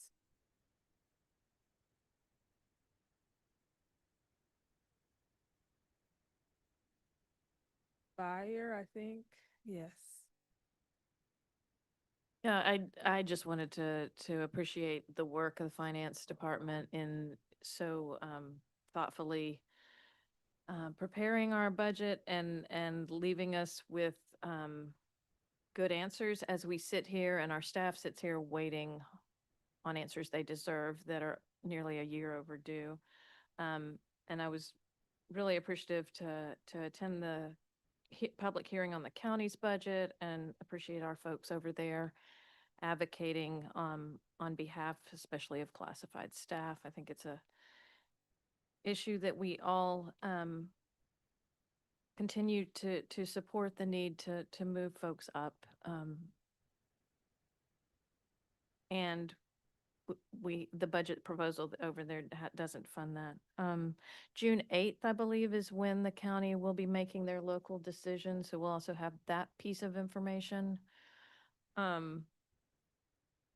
Teeter, I don't remember the state doing a percentage raise and a one-time bonus in any time in recent history. So I'm a little dubious of that actually coming to pass. I don't know if you had thoughts on whether that could stick or not. Same experience. It's in my career so far, it's been one or the other. And in those bonus years have often been insulting, and sometimes we've also seen those years where they would throw in some bonus leave right on top of that, and sometimes it had cash value, sometimes it didn't. So yeah, I'm curious to see. It may. I think it was particularly where our certified employees are concerned. I think that bonus structure was a very kind of weak attempt to address sort of the disparity in how they dispersed the increases throughout the teacher salary schedule by giving that slightly higher bonus to more veteran teachers. And so so I'm not sure what they'll do, but I agree it would be a first for me if they both came through.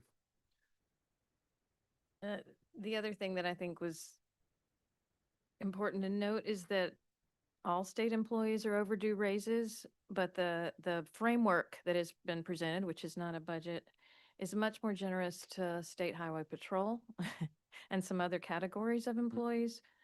And again, following their trend of being negligent to public schools and public educators. So I appreciate our community that is continuing to watch and advocate both at the local and state level. And appreciate y'all helping lead us forward through really difficult decisions to come.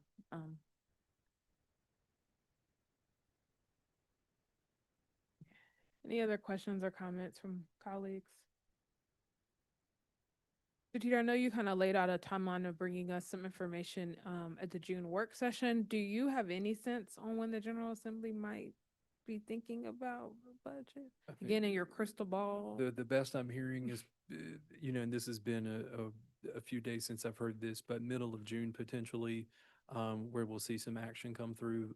But we'll see. It's been quiet, right? We've gotten the details that we've gotten, and then they've gotten really quiet. So I'm not staking any bets on it, but potentially middle of June we'll see some action. Okay. And then if I'm just thinking timeline wise, like there's some ways that I think that what we have budgeted for has given us some cushion, but depending on what they do, we might need to be revisiting this budget looking at July and August. Is that correct? That would be fair, right? And so we've, so there's, we know that we've got just a little bit of breathing room to work with and the opportunity to attain some more. And so it's, though I wouldn't prefer it, it's in the best interest of our employees that if we do need to come back and do some additional things in July and August, we would, for sure. So, yeah. I appreciate that. It's unfortunate that folks who overdue for this budget information for school systems, for state governments, who are all folks who are trying to plan and don't have the information that they need. Any other questions for colleagues, from colleagues? All right, well, Mr. Teeter, I think that'll close out. Thank you.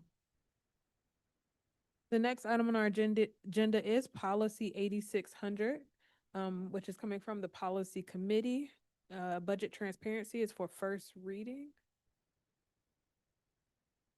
I'm sorry, I'm skipping over things. I apologize. Strategic plan. The next item on our agenda is our 4 operation services strategic plan priority 5 update.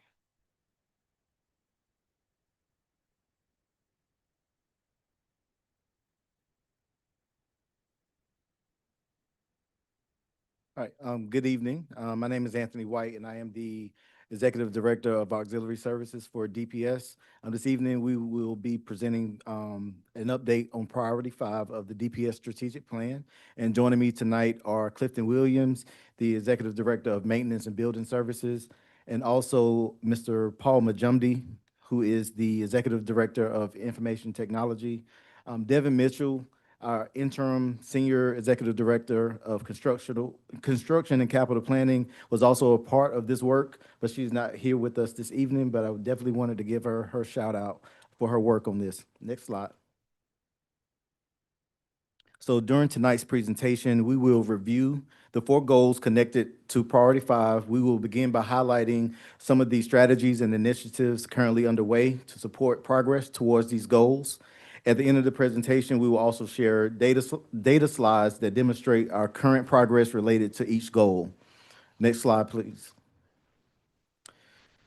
As we move through the strategy slides, we will focus on 4 key areas: what we are doing, what is working, areas where improvement is still needed, and our next steps moving forward.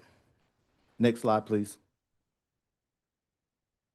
In addition, each slide includes a self-assessment of our current reality using a 5-level scale. A level 1 indicates work has not yet started, while level 5 reflects practices are sustained and impactful across the district. You can find those ratings at the bottom of each slide, and later in the presentation, we will provide a summary slide that captures the overall ratings across each department. Next slide, please. So first, let's talk about strategic marketing. So we focused on highlighting the work happening across several operational departments, particularly in child nutrition and in transportation. With child nutrition, we've worked to ensure that our menus are both student-friendly and inviting, while also maintaining a strong focus on nutritional quality. Our team continues to collaborate with a registered dietitian to ensure that meals meet health and nutrition standards for our students. One of the areas where we know that we can continue to improve is how we communicate the variety of meal options available for our students and families. As we move into next school year, we will place an increased focus on better highlighting local, vegan, and halal meal options within our menus and communication materials. In transportation, we've continued to strengthen our recruitment and marketing efforts in partnership with the Office of Public Affairs.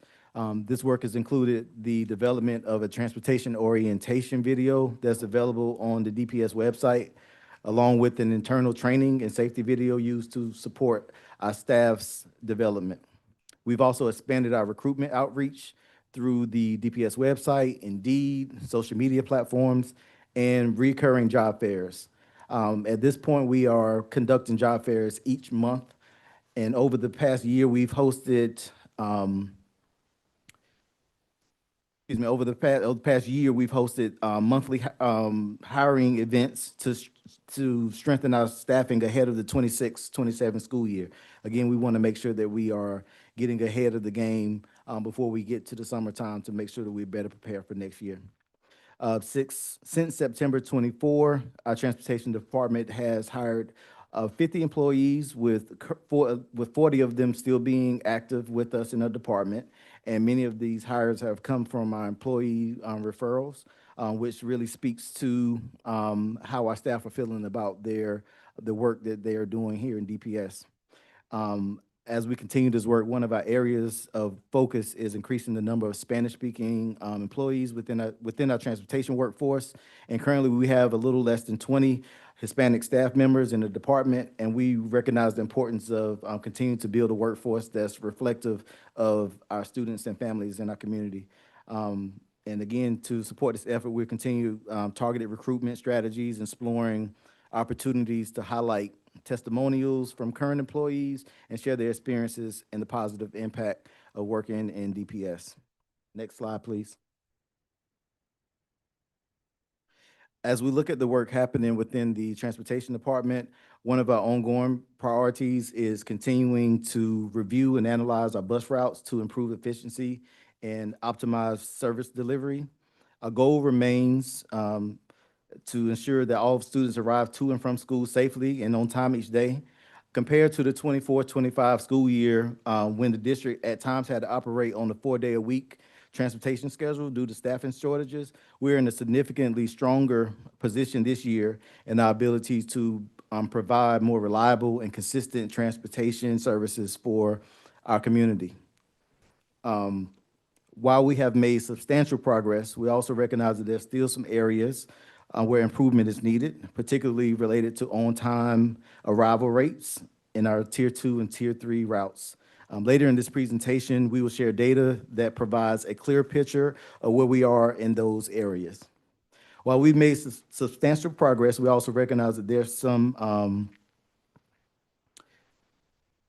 areas that we need to improve. A few months ago, we did a presentation on express stops, and we are actively working to implement those. And we believe that we will be able to really increase our efficiency and our productivity in the transportation department with this initiative. Next slide, please.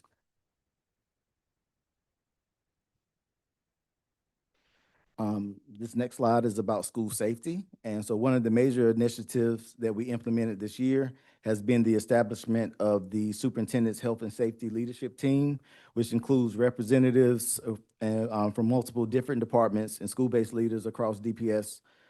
Through this work, teams have collaborated to identify concerns, problem solve across departments, and proactively strengthen safety practices district-wide. Another important component of this work has been the implementation of the vulnerability assessments across DPS schools and facilities. These assessments allow us to work directly with district and school leaders to identify potential safety concerns and proactively address areas where additional support and safety measures may be needed. We're currently in the early stages of implementation and look forward to expanding this work during the upcoming school year. In addition, the Safety and Security Department successfully completed lockdown drills at all DPS sites through the school year with a 100% compliance rate. And we also saw a significant improvement in drill performance throughout the year, with repeat drills due to procedural concerns or safety violations decreasing by 1/3 compared to the first semester. This indicates stronger preparedness and execution during initial drills across schools. As we continue this work of strengthening our emergency preparedness, one of the adjustments we plan to implement during the next school year is conducting unannounced lockdown drills. In real emergency situations, events are unpredictable, and we want to ensure that staff and students are prepared to respond effectively regardless of the time or circumstance. Next slide, please.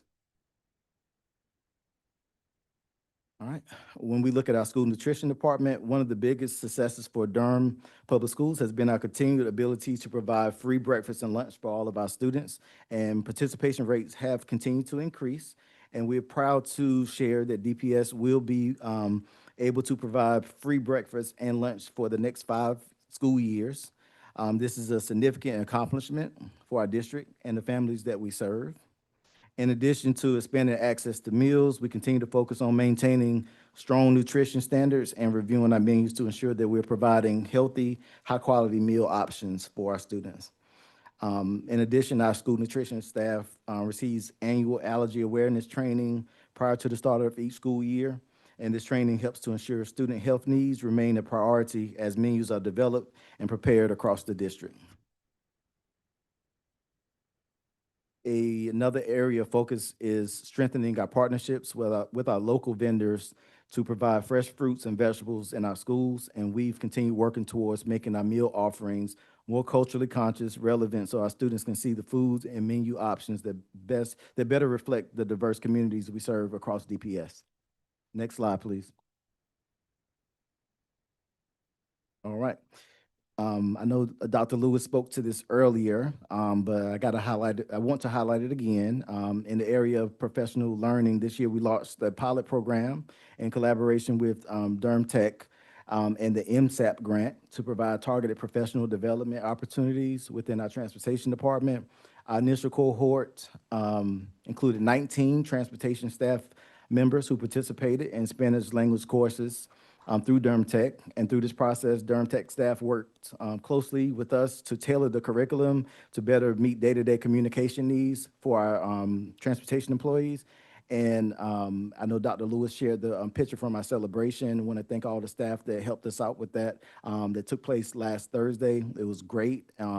And we enjoyed really celebrating the effort of our staff members. Again, they volunteered for this, they wanted it, and they were able to advocate for it, and we're happy that we were able to provide this professional learning for our staff. At this time, I'm going to turn it over to Mr. Clifton Williams, who will continue our presentation about professional learning. All right, good evening, everybody. Like you said, my name is Clifton Williams. I'm the Executive Director of Facilities. I did want to take some time before I got into this just to continue to highlight my team. Our grounds technicians, our maintenance technicians, our painters, our custodians, our lead custodians. They're just really out there doing the best that they can with the tools we have available to us. They work hard every day. Obviously went through a very hot heat spell last week. Luckily, we're gonna get some a little bit cooler weather next week, but I just wanted to highlight them about the work that they do every day, and pass on my appreciation publicly to them as well. So I will continue to pass, and it flows right into this. So we completed, the supervisors for my team completed leadership essentials training with our professional development team. The training focused on building team morale, conducting constructive conversations, and also effectively addressing staff performance and attendance, as well as their behavior. This is kind of like a refresher training that was purposeful in the fact that all of our supervisors need to have continuous conversations about how to improve their conversations with staff, how to improve our performance, and just how to continue to improve morale.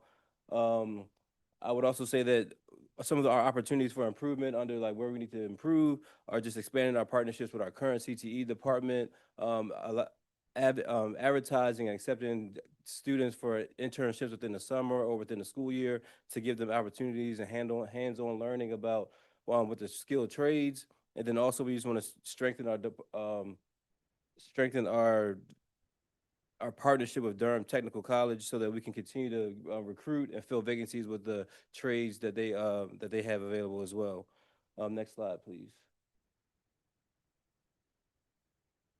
Next slide. There we go. Next slide. Next slide, please. Wrong way. We're going the wrong way. You can come back up if you want. Next slide. Next slide. And there we go. So data-driven decision-making just talks about how it's really a collaborative approach between my team and the capital construction team to utilize the work order system and our facility condition assessment system. That's for the facility condition assessment that was completed to prioritize the next projects that will be completed. Overall, we want to continue to focus on utilizing the funding that we do have available, whether it's lottery or whether it's bonds, to focus on utilizing the 10-year capital improvement plan so that we can know what will be prioritized. I did want to highlight a couple of things that currently we have immediate need over the next 1 to 5 years of about $600 million, which would help improve our mechanical systems and building envelopes, and then over about close to nearly $1 billion in needs over the next 10 years. But overall, the next steps for us in terms of data decision making is just to continue to use the facility condition assessment to prioritize the needs of the district and ultimately outlay that over the 10-year capital improvement plan based on the funding sources and the priorities that have been outlined across the district. Next slide, please. Capital improvements. So I'll talk about some of the current capital improvements that we're doing right now. Currently, we do have ARPA funding that we're utilizing to help support boiler replacements and current district-wide HVAC repairs. The 2026 10-year capital improvement plan has been finalized, and ultimately that will outline the projects that will be in the potential 2028 bond. You know, touching on the ARPA projects, the ARPA projects are district-wide repairs on our boilers, chillers. I'm going to go on and touch on some of the projects that we're currently doing, including PMs and preventive maintenance assessments on the boilers and the chillers. Also talking about, you know, our filter change-out program, and then also some of the schools that will be highlighted for boiler replacements. The 2022 bond projects are both under construction. I'll highlight that DSA is up for substantial completion in Q3 or Q4 of 2027, and then ultimately it'll be move-in ready of 2028. And then the Glenn Elementary School renovation is also going to be online and completed for the fall of 2026 of the next school year. So ultimately, you know, we want to continue to improve on utilizing our legs, our learning environment guidelines to help prioritize how spaces and the environment and educational environment will be prioritized. And then just really continue to focus on the consistent and sustained investment from the county, whether it's through bonds or lottery funding that we will utilize to continue to prioritize the projects that have been identified in the facility condition assessment. Next slide, please. Specialized spaces. Essentially, you know, we want to continue to focus on evaluating spaces in terms of classrooms that maybe need to be modified. We do utilize a facility modification form across the district in the event that there is a school that would like to change the way that a space is being used. And ultimately, we're going to continue to lean on the learning environment guidelines to plan and outfit how schools will be utilized in terms of the way spaces will be changed and or modified. And then we do have some playground improvement projects that are going to be currently underway, and we'll continue to fund those. Next slide, please. Sustainability.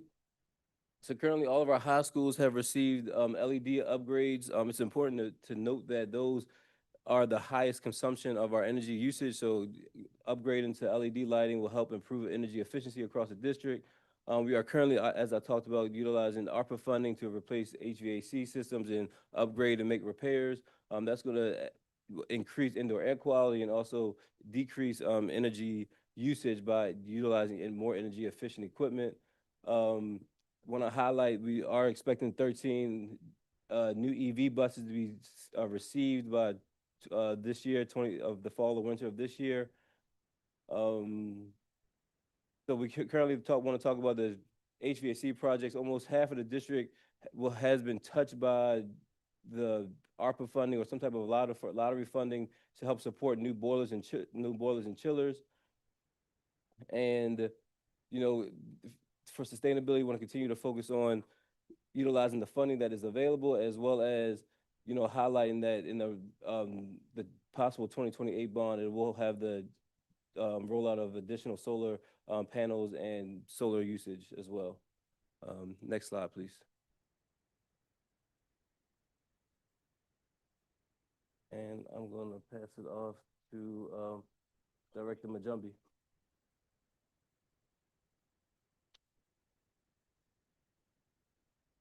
Good evening, board members, Dr. Lewis.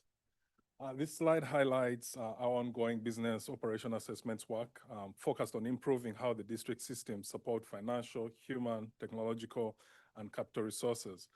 The goal is not just modernization, but creating a more connected, efficient, and sustainable operational environment across the district.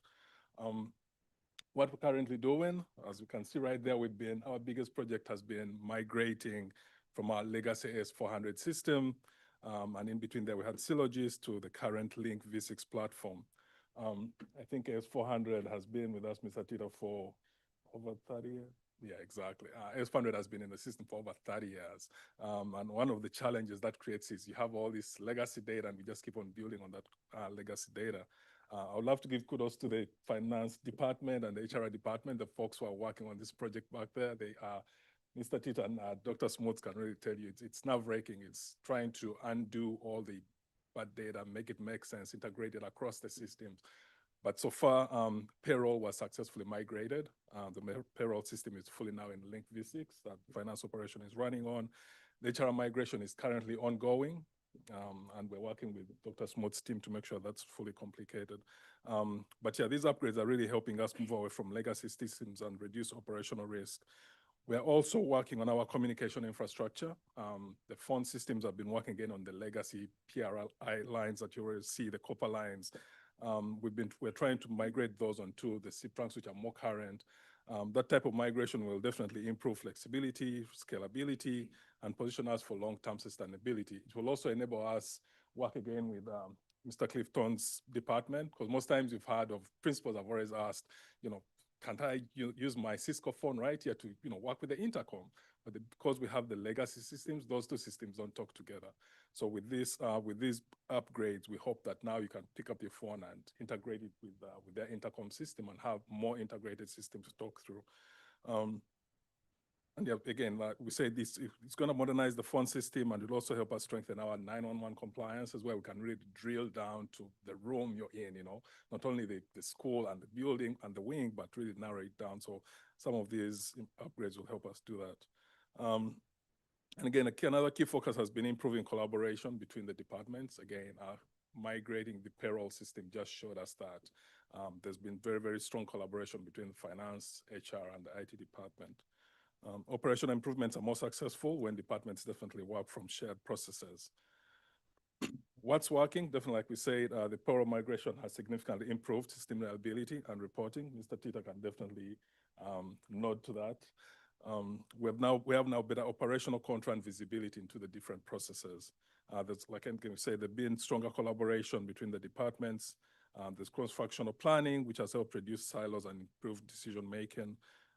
Definitely, we've seen cost savings as we were starting these projects. If you remember, Mr. Tita did highlight where the cost savings were going to come for us to move to a new current system.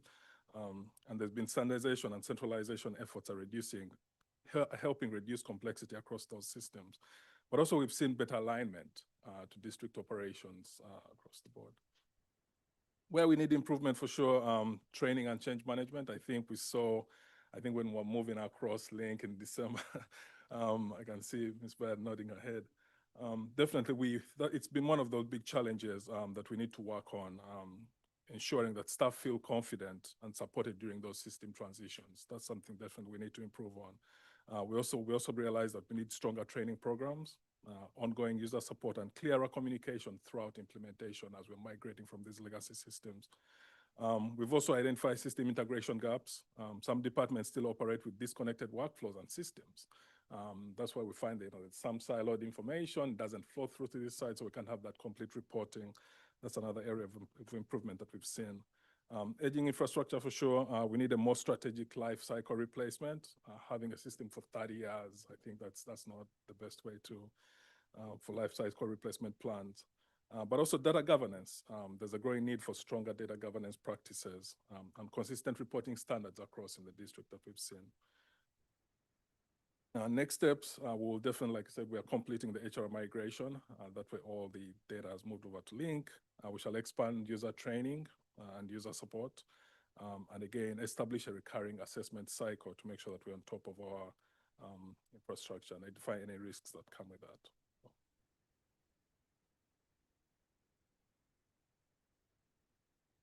Next slide.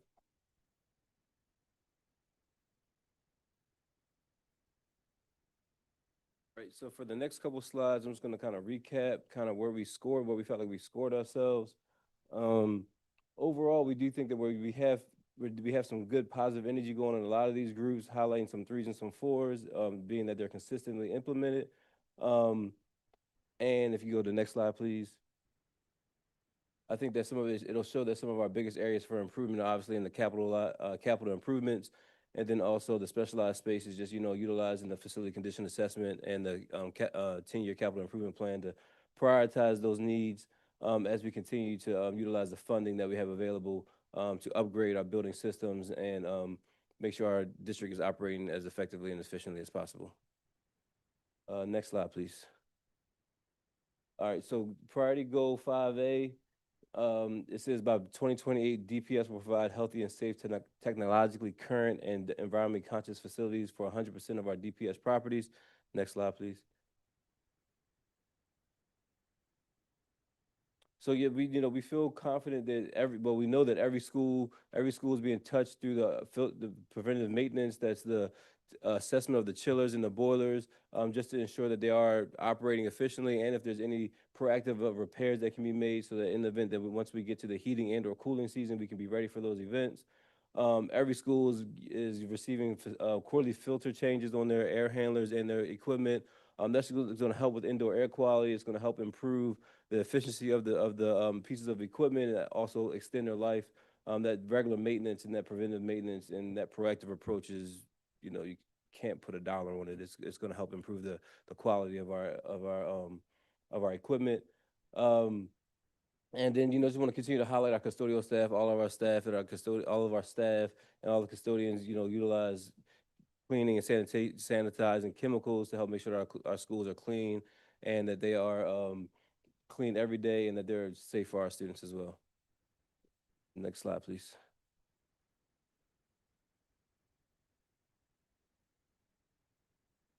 So I'm now going to present on Goal 5B, which states that by 2028, 90% of DPS students who ride district buses will arrive to and from school on time. Next slide, please.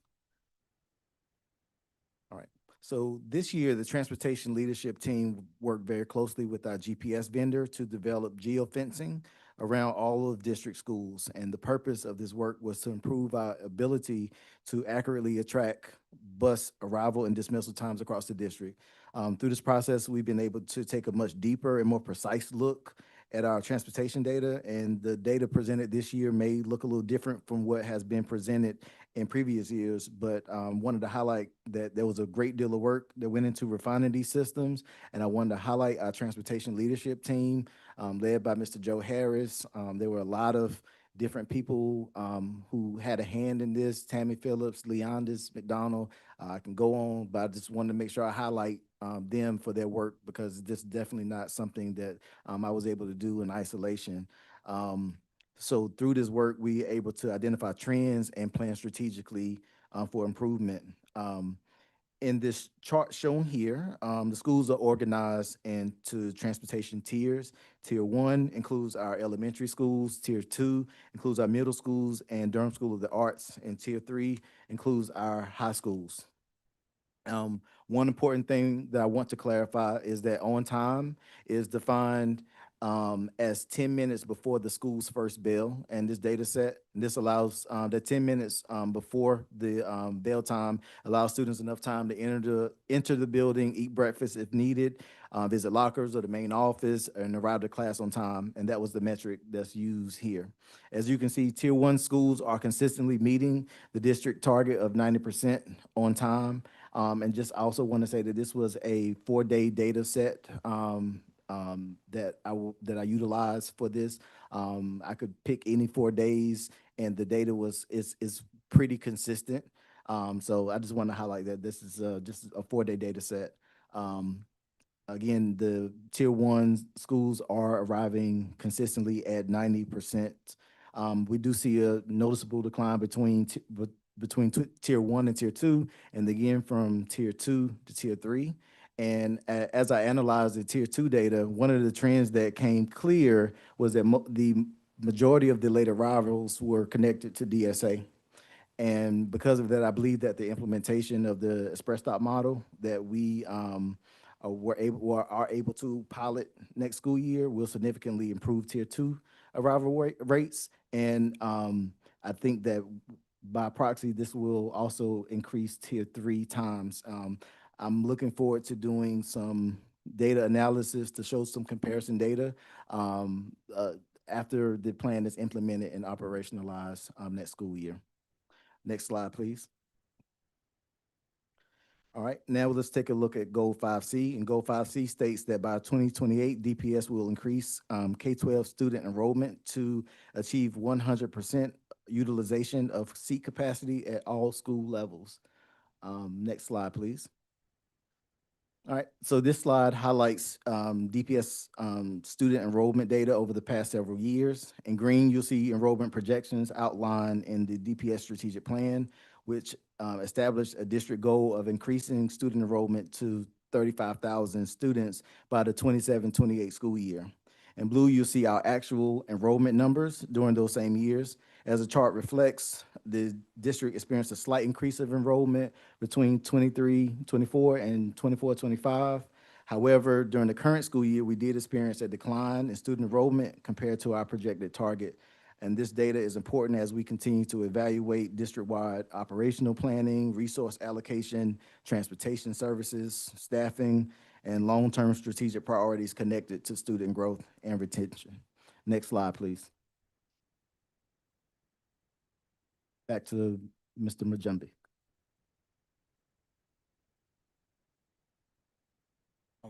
This slide represents a Goal 5D and our commitment to fully integrate payroll, HR, IT, and finance systems by 2028. I'm glad to announce that we are ahead of that schedule by 2 years. We should be fully integrated at least by the end of 2026, hopefully. Yes, there you go. Next slide.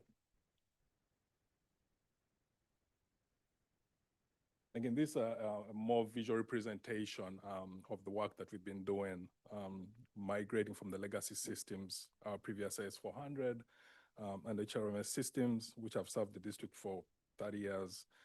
And of course, they did create some operational limitations along the way. Systems were siloed, integration was limited, and reporting capabilities required significant manual effort. Maintaining also older infrastructure also increased operational risk and reduced scalability. As you can see, what was included in there is the payroll system, was an S400, purchasing, accounts payable, and our HRMS. We've managed to migrate the data. Data has been migrated securely and validated through the process. There was business continuity, which was maintained during the implementation. Staff did receive some crash course training to make sure that we have that business continuity, but there will be repeated trainings to make sure that the systems are used efficiently without disruption. And again, as you've seen, fully out there on Link V6, we have all the systems in there. There's improved efficiency, there's better data accuracy, increased visibility, integration across all the systems, because data now flows all the way from HR through finance, through the IT systems. There's more scalability and definitely more security and compliance. Right. Next slide, please.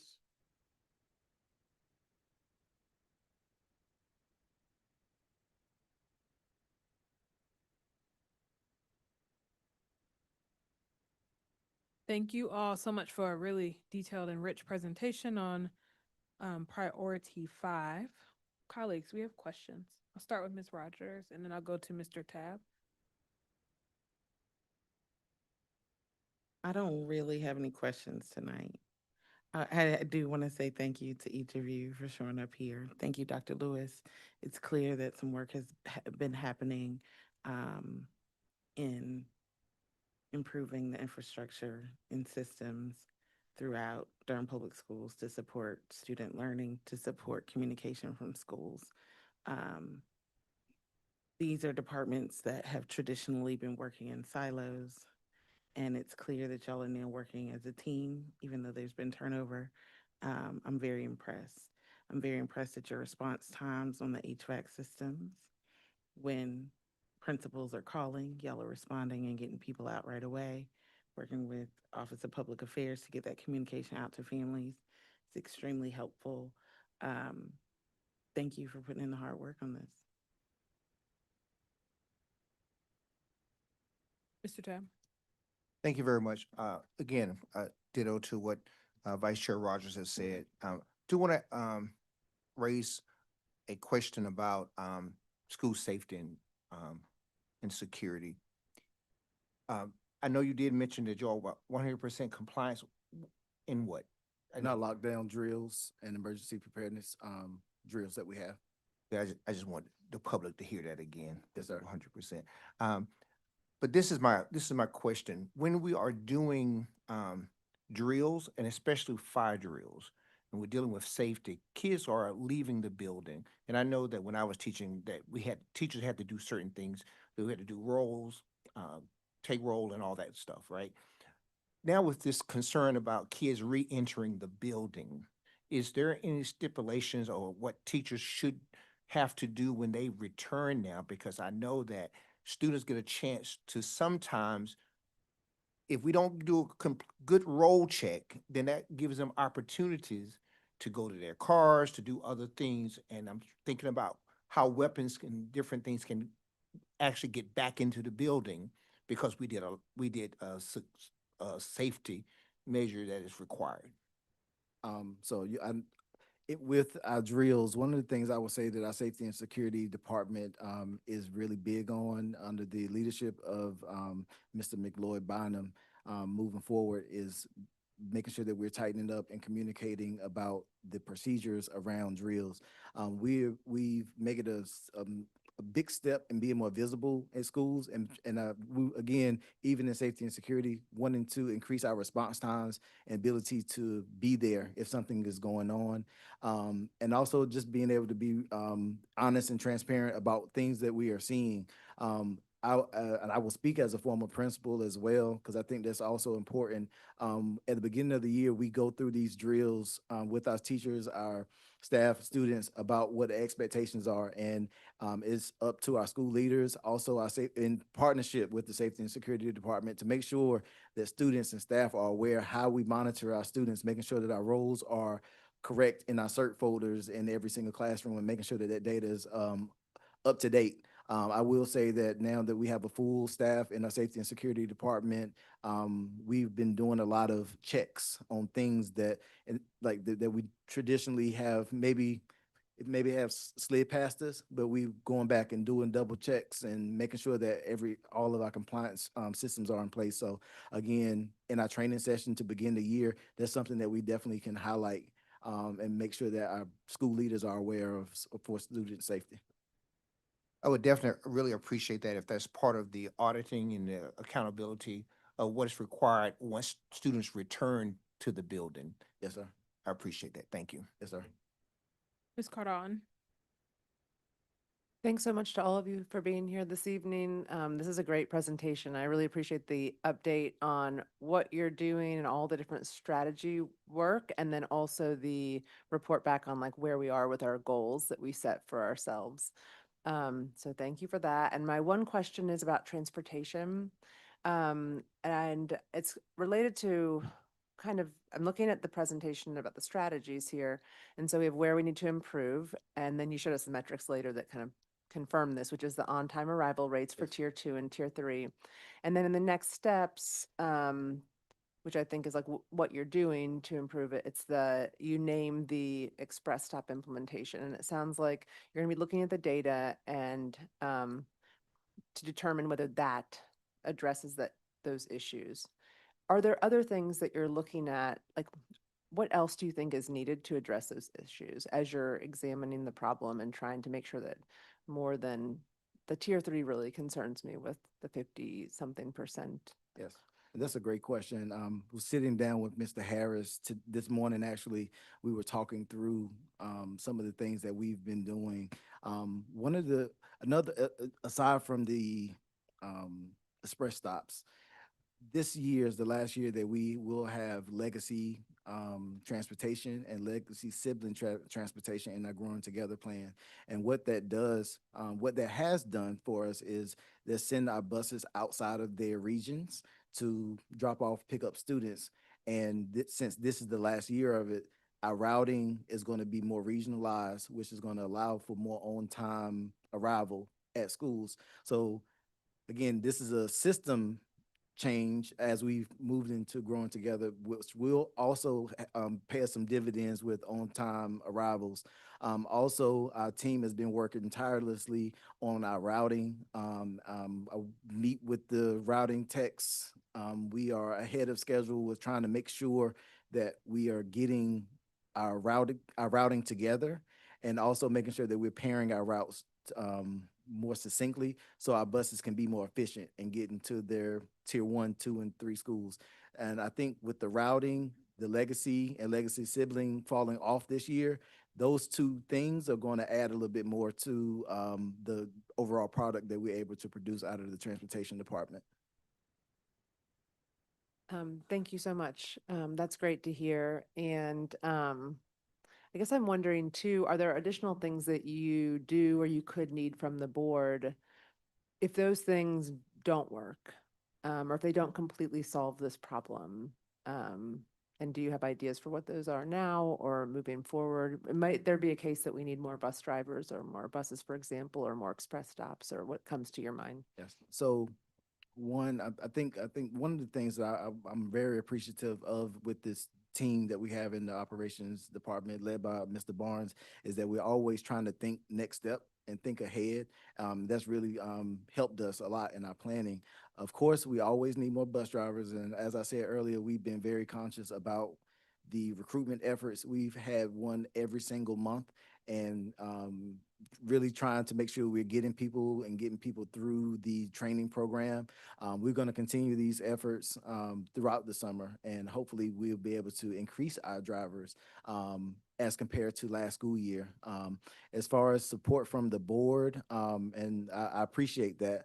What I will say is just as we are continuing to come back and provide data and update you on different things, just being able to work collaboratively with us, asking those tough questions, and allowing us to go back and do the work to try to do what's best for our students. I think that's just the main thing, and we appreciate that. Thank you. Mr. Barnes. Yeah, just let me add that we're not allowing one person to be the final say in the routes anymore. I walked into Mr.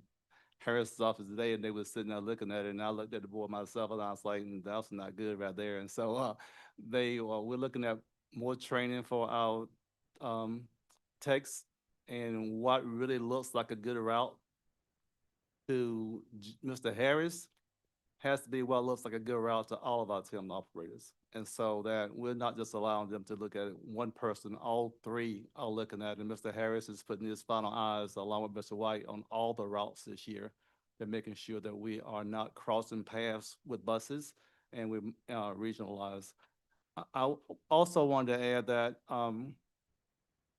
the on-time arrival will look different if we use the final bell time for that, but we want transportation to have an effect on student achievement. And so that's why we're using the 10 minutes that we want everybody to be at school, to get a good breakfast, to be able to eat, not to rush, to get to class on time. So, I think I talked to Ms. Bowyer about if we use, 7:45, that 90+% for tier 1 would be even higher. If we use middle school start time, those numbers would be better. So tier 3 would not be as bad for high schools if we use the actual start time for school, but that's not our goal in transportation. We want to have an effect on student achievement. And so that's why we want them there at least 10 minutes early. Thank you, Mr. Barnes. I'm gonna go to Ms. Hirakoff, then I'll go to Ms. Byer. I just wanted to thank you, Mr. Barnes, for that comment around wanting to centering student achievement and how we're looking at this data. That was actually one of the things that I wanted to just bring up. First of all, I'm still very appreciative of how this data is presented, and it just dawned on me today that one of the things that I want us to always keep forward is also we have the what, we need the why. These are the objectives, and this is why we're doing it. And so you lifted that up in that comment that you brought up. So something that I was thinking about just in the moment. And my comment's going to go away from the transportation data. So is that all right? Okay. I wanted to also lift up the student enrollment data. And I know this is such a complex issue. All of, the other data kind of mentioned, you gave this wonderful analysis on what you think that data is saying about what we need to do next or what's been going on. But I'm noticing that, and no, no judgment, but where the analysis about what this student enrollment data could mean for what we do, or what's, what things we're looking at. Just, if you want to take some time to mention that as well, to talk about that, or I can be happy with just understanding that that's really complex and that there are lots of different things that we need to be thinking about as a district to talk about, how we get back on track for enrollment. Yeah, I think we've talked about that a little bit in the past, about, birth rates are down, right now across the district. We'll still continue to have more charter schools moving to the area, but we're hoping that, when we get our students to school on time, when we're giving them a free breakfast and free lunch at every single one of our schools, that, and when we get, upgrade our HVAC systems, in our schools, that all of that is gonna have an impact on our community.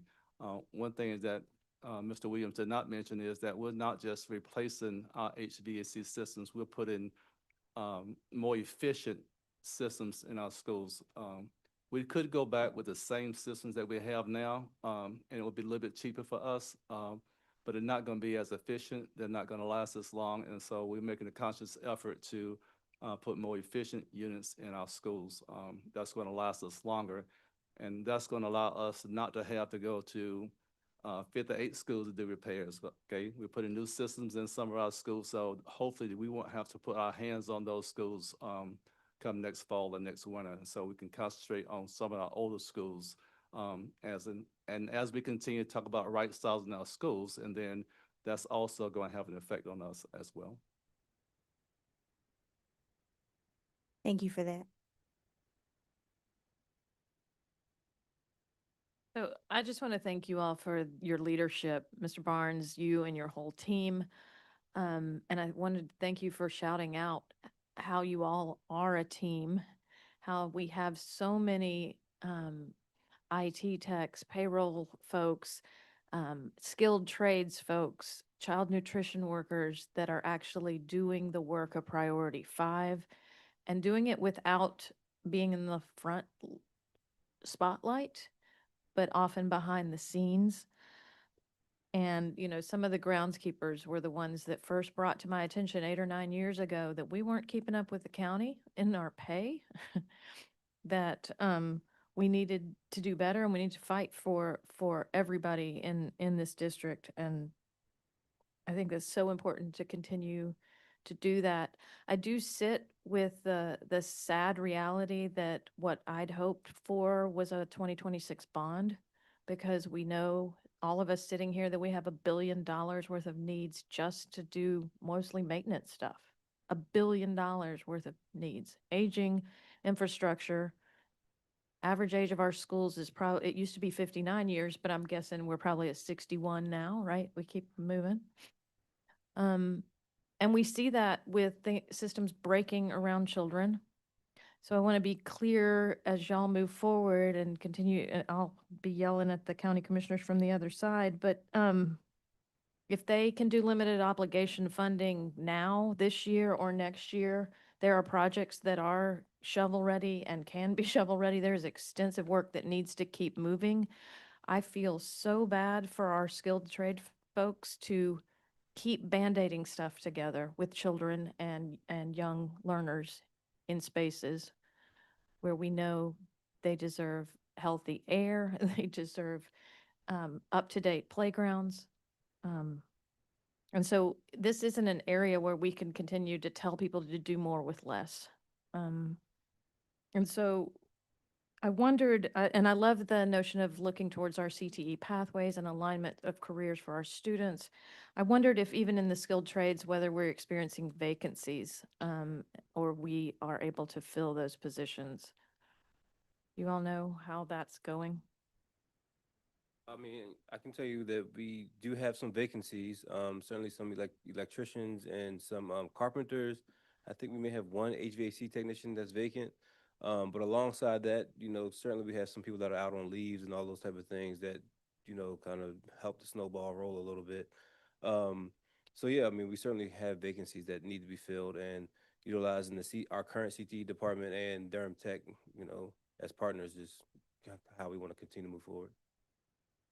Thank you so much. I do wonder as y'all get creative in the future, if we can explore moving some of those positions to county funded positions where we could essentially pay them 25% more that way.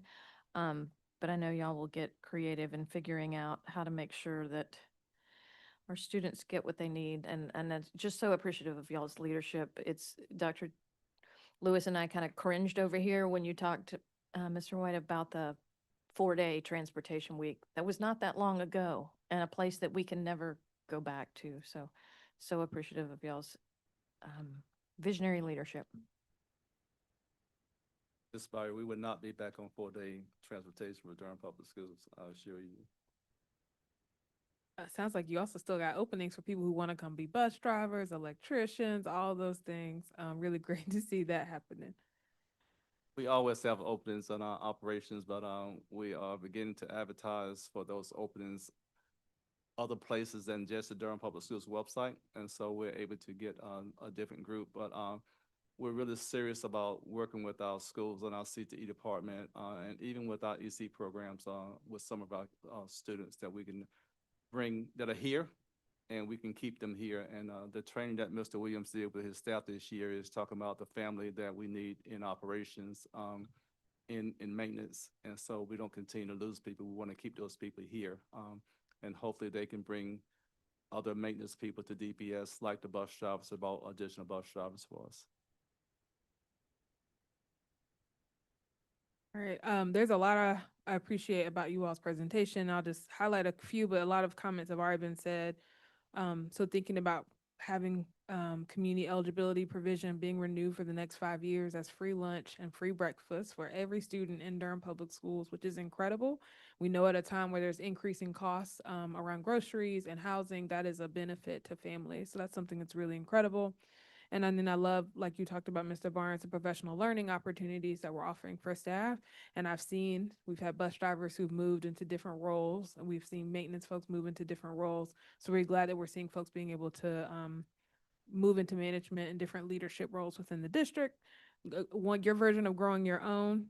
And I was really also excited to see, there's a lot in here, but I'm highlighting just a few things. The regularly scheduled maintenance that we're doing with our school buildings. I think that's vital and important. We know we got lots of emails over the last couple of weeks about HVAC systems. So having some things that are upgraded in those systems mean they'll work better. I do have a question around athletic facilities, though. Is that included as a part of that regular maintenance? We've also received some communications around facilities that could use some upgrades and some safety concerns that come along with some of those facilities. Mr. Hackney, Director of Athletics, and I went to some of our high schools last week to look at some of our facilities. I also talked to Dr. Lewis about how we currently fund middle schools and high schools. And so we're looking at possibly doing things a little different for them. I don't know what the funding, all of it's about money. And so we got to look at how the funding is going to take place. I know we had a couple of schools in particular that we are going to address this summer before the 26-27 school year arrives. But Mr. Hackney and I are trying to put together plans to see what it's going to cost to support our secondary schools a little better with athletics. Appreciate that. I mean, we had our state championships, athletes here today, and we need to make sure they have really great tracks and facilities to participate in athletics on. I think we also need to take maybe the commissioners on a little field trip to a school and see the fields and the athletic fields. I think that's an important also thing for them to see what we need to be funding within our school system. We've done that before with the school buildings, but I don't think they've had a chance in the same way to look at some of the athletic facilities. And I think that's an important thing, part of our work that we do in the school system, and we want to make sure everyone can have that visibility. The other question I had was around the on-time arrivals. I appreciate y'all illuminating what the 10% might look different. And I see the data set that's here for those 4 days. Are we continuing to track for longer? The goal or the metric is around 90%, and it's kind of larger, bigger picture. So, yeah, So your question is around like how frequently are we pulling this data? Yes. So every day at 10 a.m., the data from the previous day is dropped into my inbox. So I'm able to look at the data on a daily basis. If if we get communication about some trends about certain buses or certain schools, we're able to get some real-time data, and I don't have to go searching for it. It's already in my inbox. I can go back and take a look at that data, and then again, using our software that we have with our GPS, be able to address some of the concerns that we have and think about how we can strategically make things better. So this is ongoing work. We don't have a chart for every single day, but the data is reviewed each day.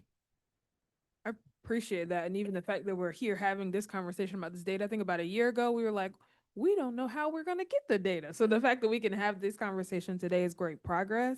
I would love to see towards the end of the year a larger, bigger data set of like this many times this year we were on time, this percentage of times we were not. And then that using that metric to track again for next year as you implement some of the changes.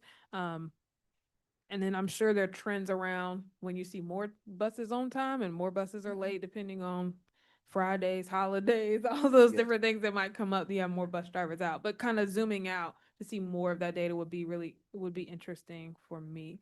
And I think for us to keep tracking to make sure we're on track with the goal Yes, ma'am. metric there. And then my last thought was around student enrollment. And do we need to go back in and look at and revise this goal just based on where we are, generally speaking, and some of the new information that we have that's kind of directed at board and staff.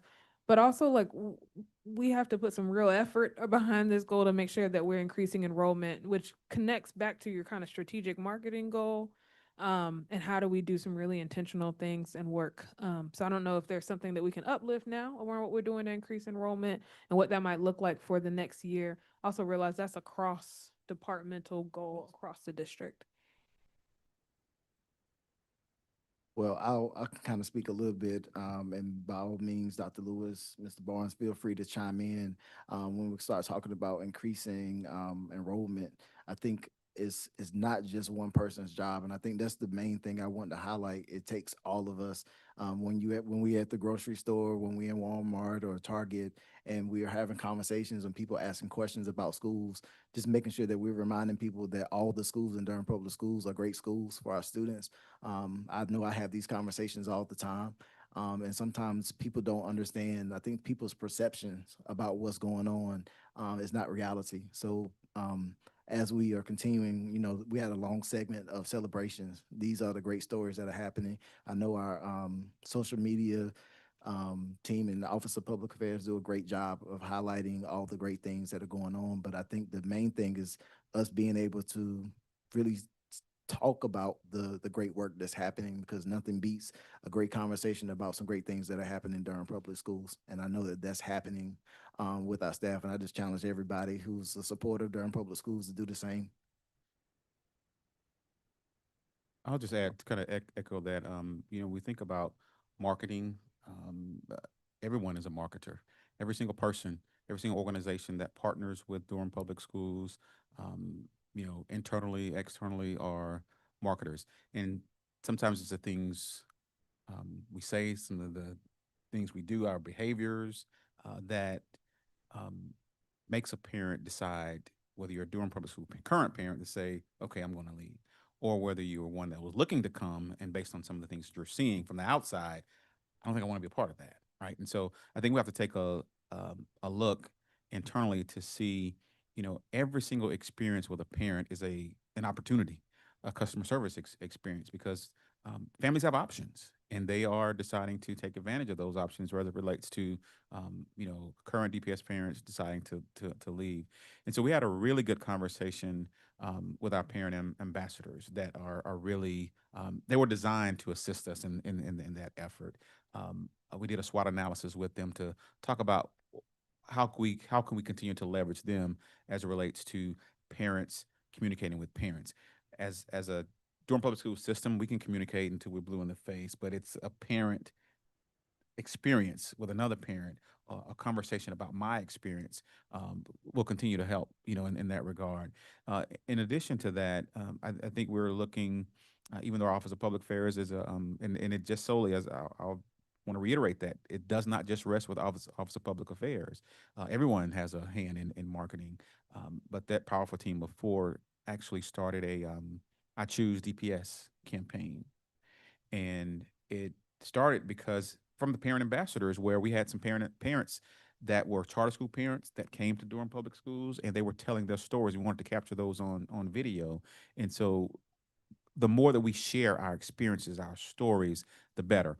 And the more that we are responsive to parents' concerns, students' concerns, because like I said, people will get tired of either not getting a response, people will get tired of not feeling that their issue is resolved, and they'll leave. And so that it goes back to good customer service too, and a well-rounded experience for our families as well. So more to come on that. And we're also looking at a potential platform that will help us with some data in that regard, customer service data.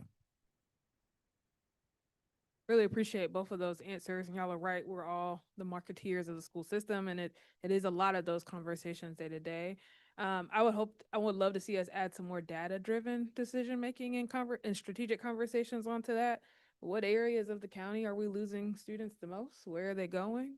What does our targeted conversation look like? Do I need to go to a certain restaurant on a certain side of town so I can make sure I can talk to families, right? How are we being really strategic about those efforts, and I think about churches, all the different places that folks are gathering. How are we knowing where our students are ending up, and so that we're being really intentional about some of that work? So we'd love to see us continue to incorporate that as we think about increasing enrollment moving forward.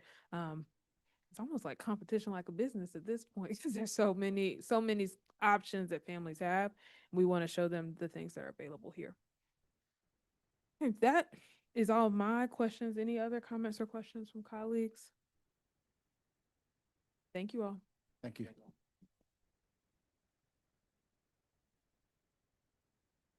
Yeah, so the next item on our agenda is a policy committee update. We have two items. One is a policy committee update that's for information only. And Ms. Carter Otten, who's the chair of that committee, has an update that she would like to share. Thank you. I just wanted to add a verbal update because that the update for information only that's on the agenda is only part of the story. So we met on the 21st, and that update that's on the agenda describes what happened that day. We had to recess that meeting to jump over to a budget meeting with our partners at the county. So we cut that one short, which means we then reconvened on Tuesday. And due to the posting time of our agenda, wasn't able to put up a written update. So just wanted to share a couple words about what we did on Tuesday. So we spent the bulk of the Tuesday, May 26th meeting working through changes to policy 4326. That's rules for use of seclusion and restraint in schools. That included some updates and improvements, I think, to annual reporting of data back to the board, and improvements related to verbal and written notification for caregivers and parents, among other things. So now this policy is going to come back to this board on June 9th. For a second read at the June 9th work session. We spent so much time on that policy that we did not have an opportunity to discuss two other policies that are important and were on the agenda. That's policy 1750 / 7220, the grievance procedure for employees, and also policy 3400, evaluation of student progress. That's an NCSBA revision. So this was the last policy committee meeting of the year. So we ended up sending both of these, the June 9 work session, for first reading also. So we will have some fun policy work to do at that meeting. Finally, we've been trying to set aside some time during our meetings to just reflect on how things have been going this year. This was the first year of the policy committee. So I think we've learned some things about what's been working well and what has been challenging this year. And I'd like to take an opportunity to talk about those still. So we decided that we wanted to also do that at the June 9 work session. But in the meantime, I'm working on a brief survey for all board members and staff that were involved too, just to provide some basic feedback if you're interested in that way, and I can compile it so we have something to reflect on, and also, we can share feedback during the meeting. But just want to put together a good set of recommendations for the next person that's going to be leading this committee. Thank you for the time. That's my update. Thank you, Ms. Carter. And if you could also provide that so we can make sure we add it to the minutes, that'd be great. The next item on our agenda is a policy 8600 budget transparency first reading. Are you leading that, Ms. Carter, or is that coming from staff? Budget transparency, yes. Mr. Teeterson, the Precies. Wonderful. Good evening again. We were glad as administration to be able to get this particular policy to first read.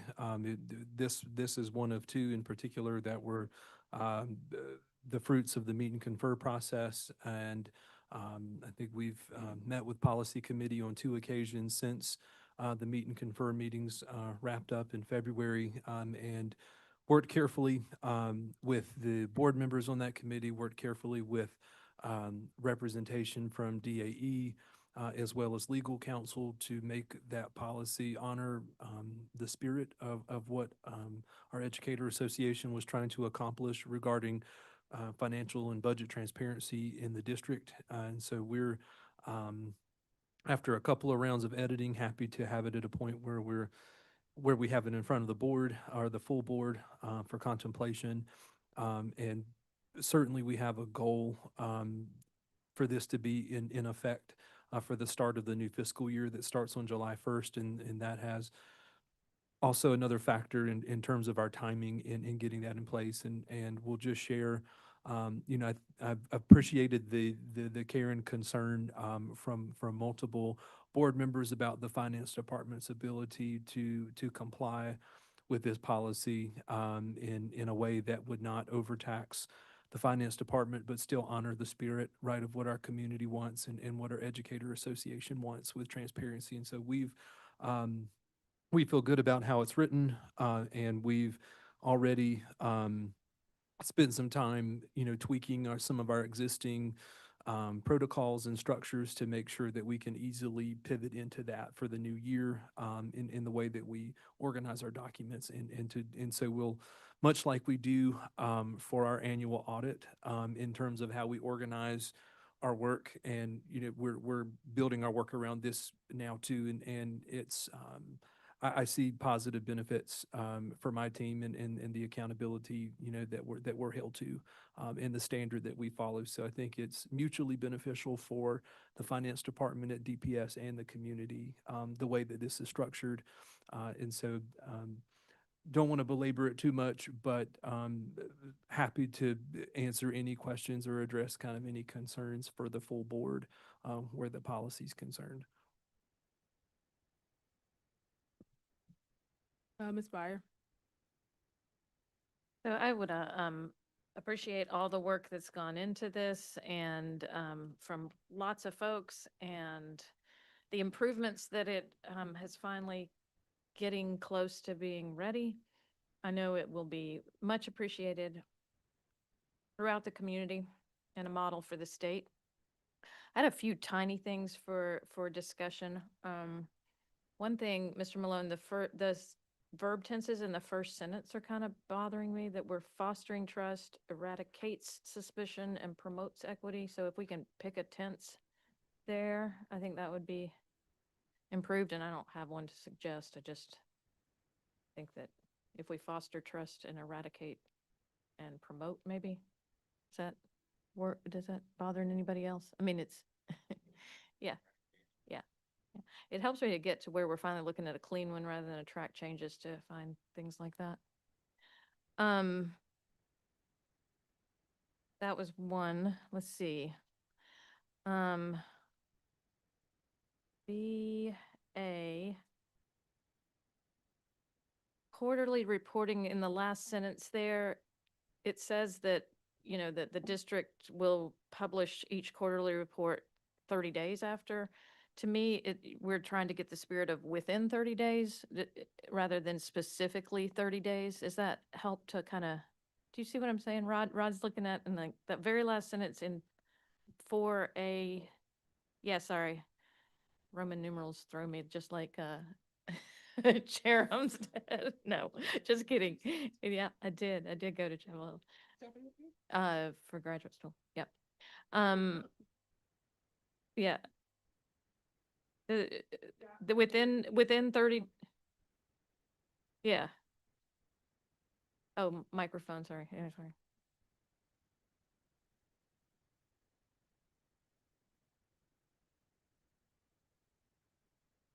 So you like Say it yeah. again? Yes, I personally would prefer within 30 days if that works for Jeremy's team. And I agree. I think that that was the spirit, was to have it within 30. And then somewhere in here, I wrote down B, but I don't know which B.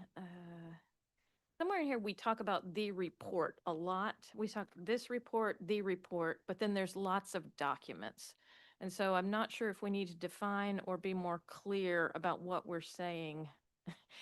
It's almost sounding like it's the report, but actually it's lots of stuff that we're gonna throw on the website, I think. So I don't know if that more precision in that language would be helpful to clarify.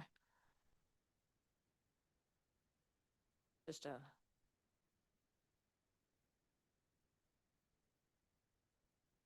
And then, yeah, I was just to see that through. So it does say this report, the report in multiple places. Would you like to? So I would suggest um, that it go from the report or this report to reporting. If you replace that with reporting, for the most part, when you're actively carrying out the verb of reporting, you are taking the actions that are designated in that portion of the policy. Or whomever. yeah, whatever consistently works, I think. As y'all make a suggestion or Mr. Weber does, that was just one other thing that, and it's throughout in several Right. places, yeah. And so in 4B, it would be reporting authority. The district finance department will disseminate, communicate, and ensure accessibility of the reporting.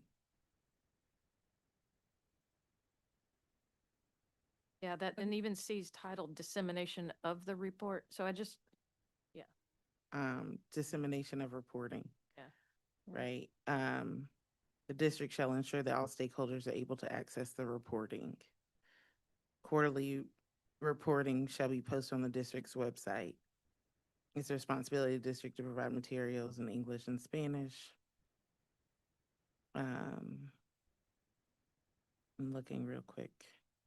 Could we maybe get past this to staff for direction and they can decide it's reporting or information or what the Yeah. right language might be, and they can bring that edited language back for second reading. So all these edits would need to be updated for second read.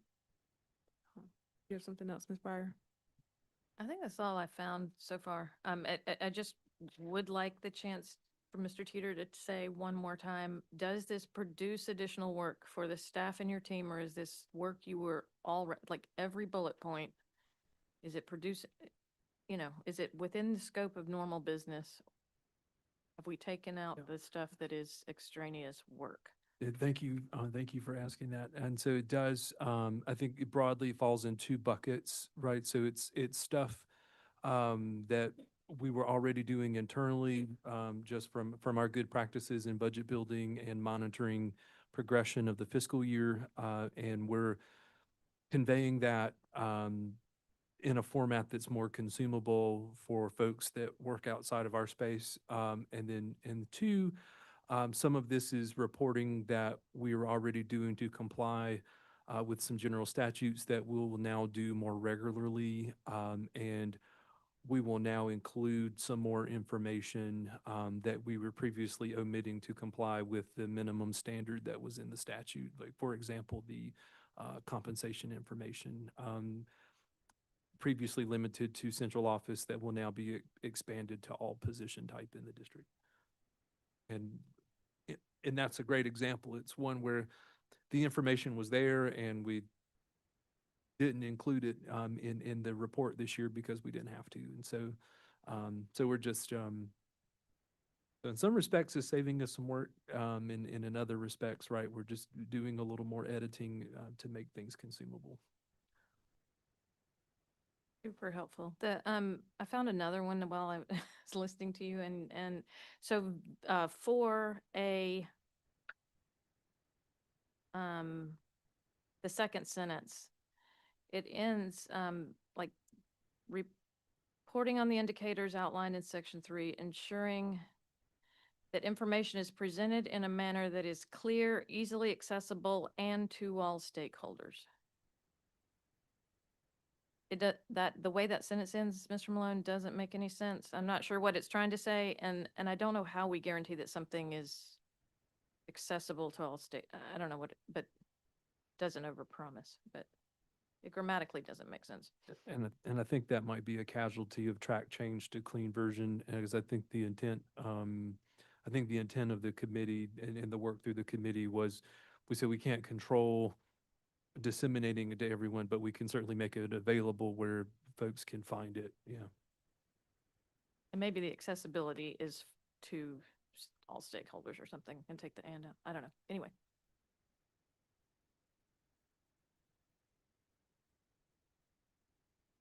Other comments, questions, Ms. Chavez?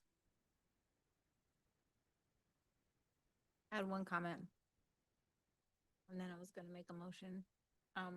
I just want to say, I'm fine with these changes, except for in the first sentence. I think it reads as transparency is, eradicates, and promotes. So I don't think the tenses are inconsistent. So for what that's worth, and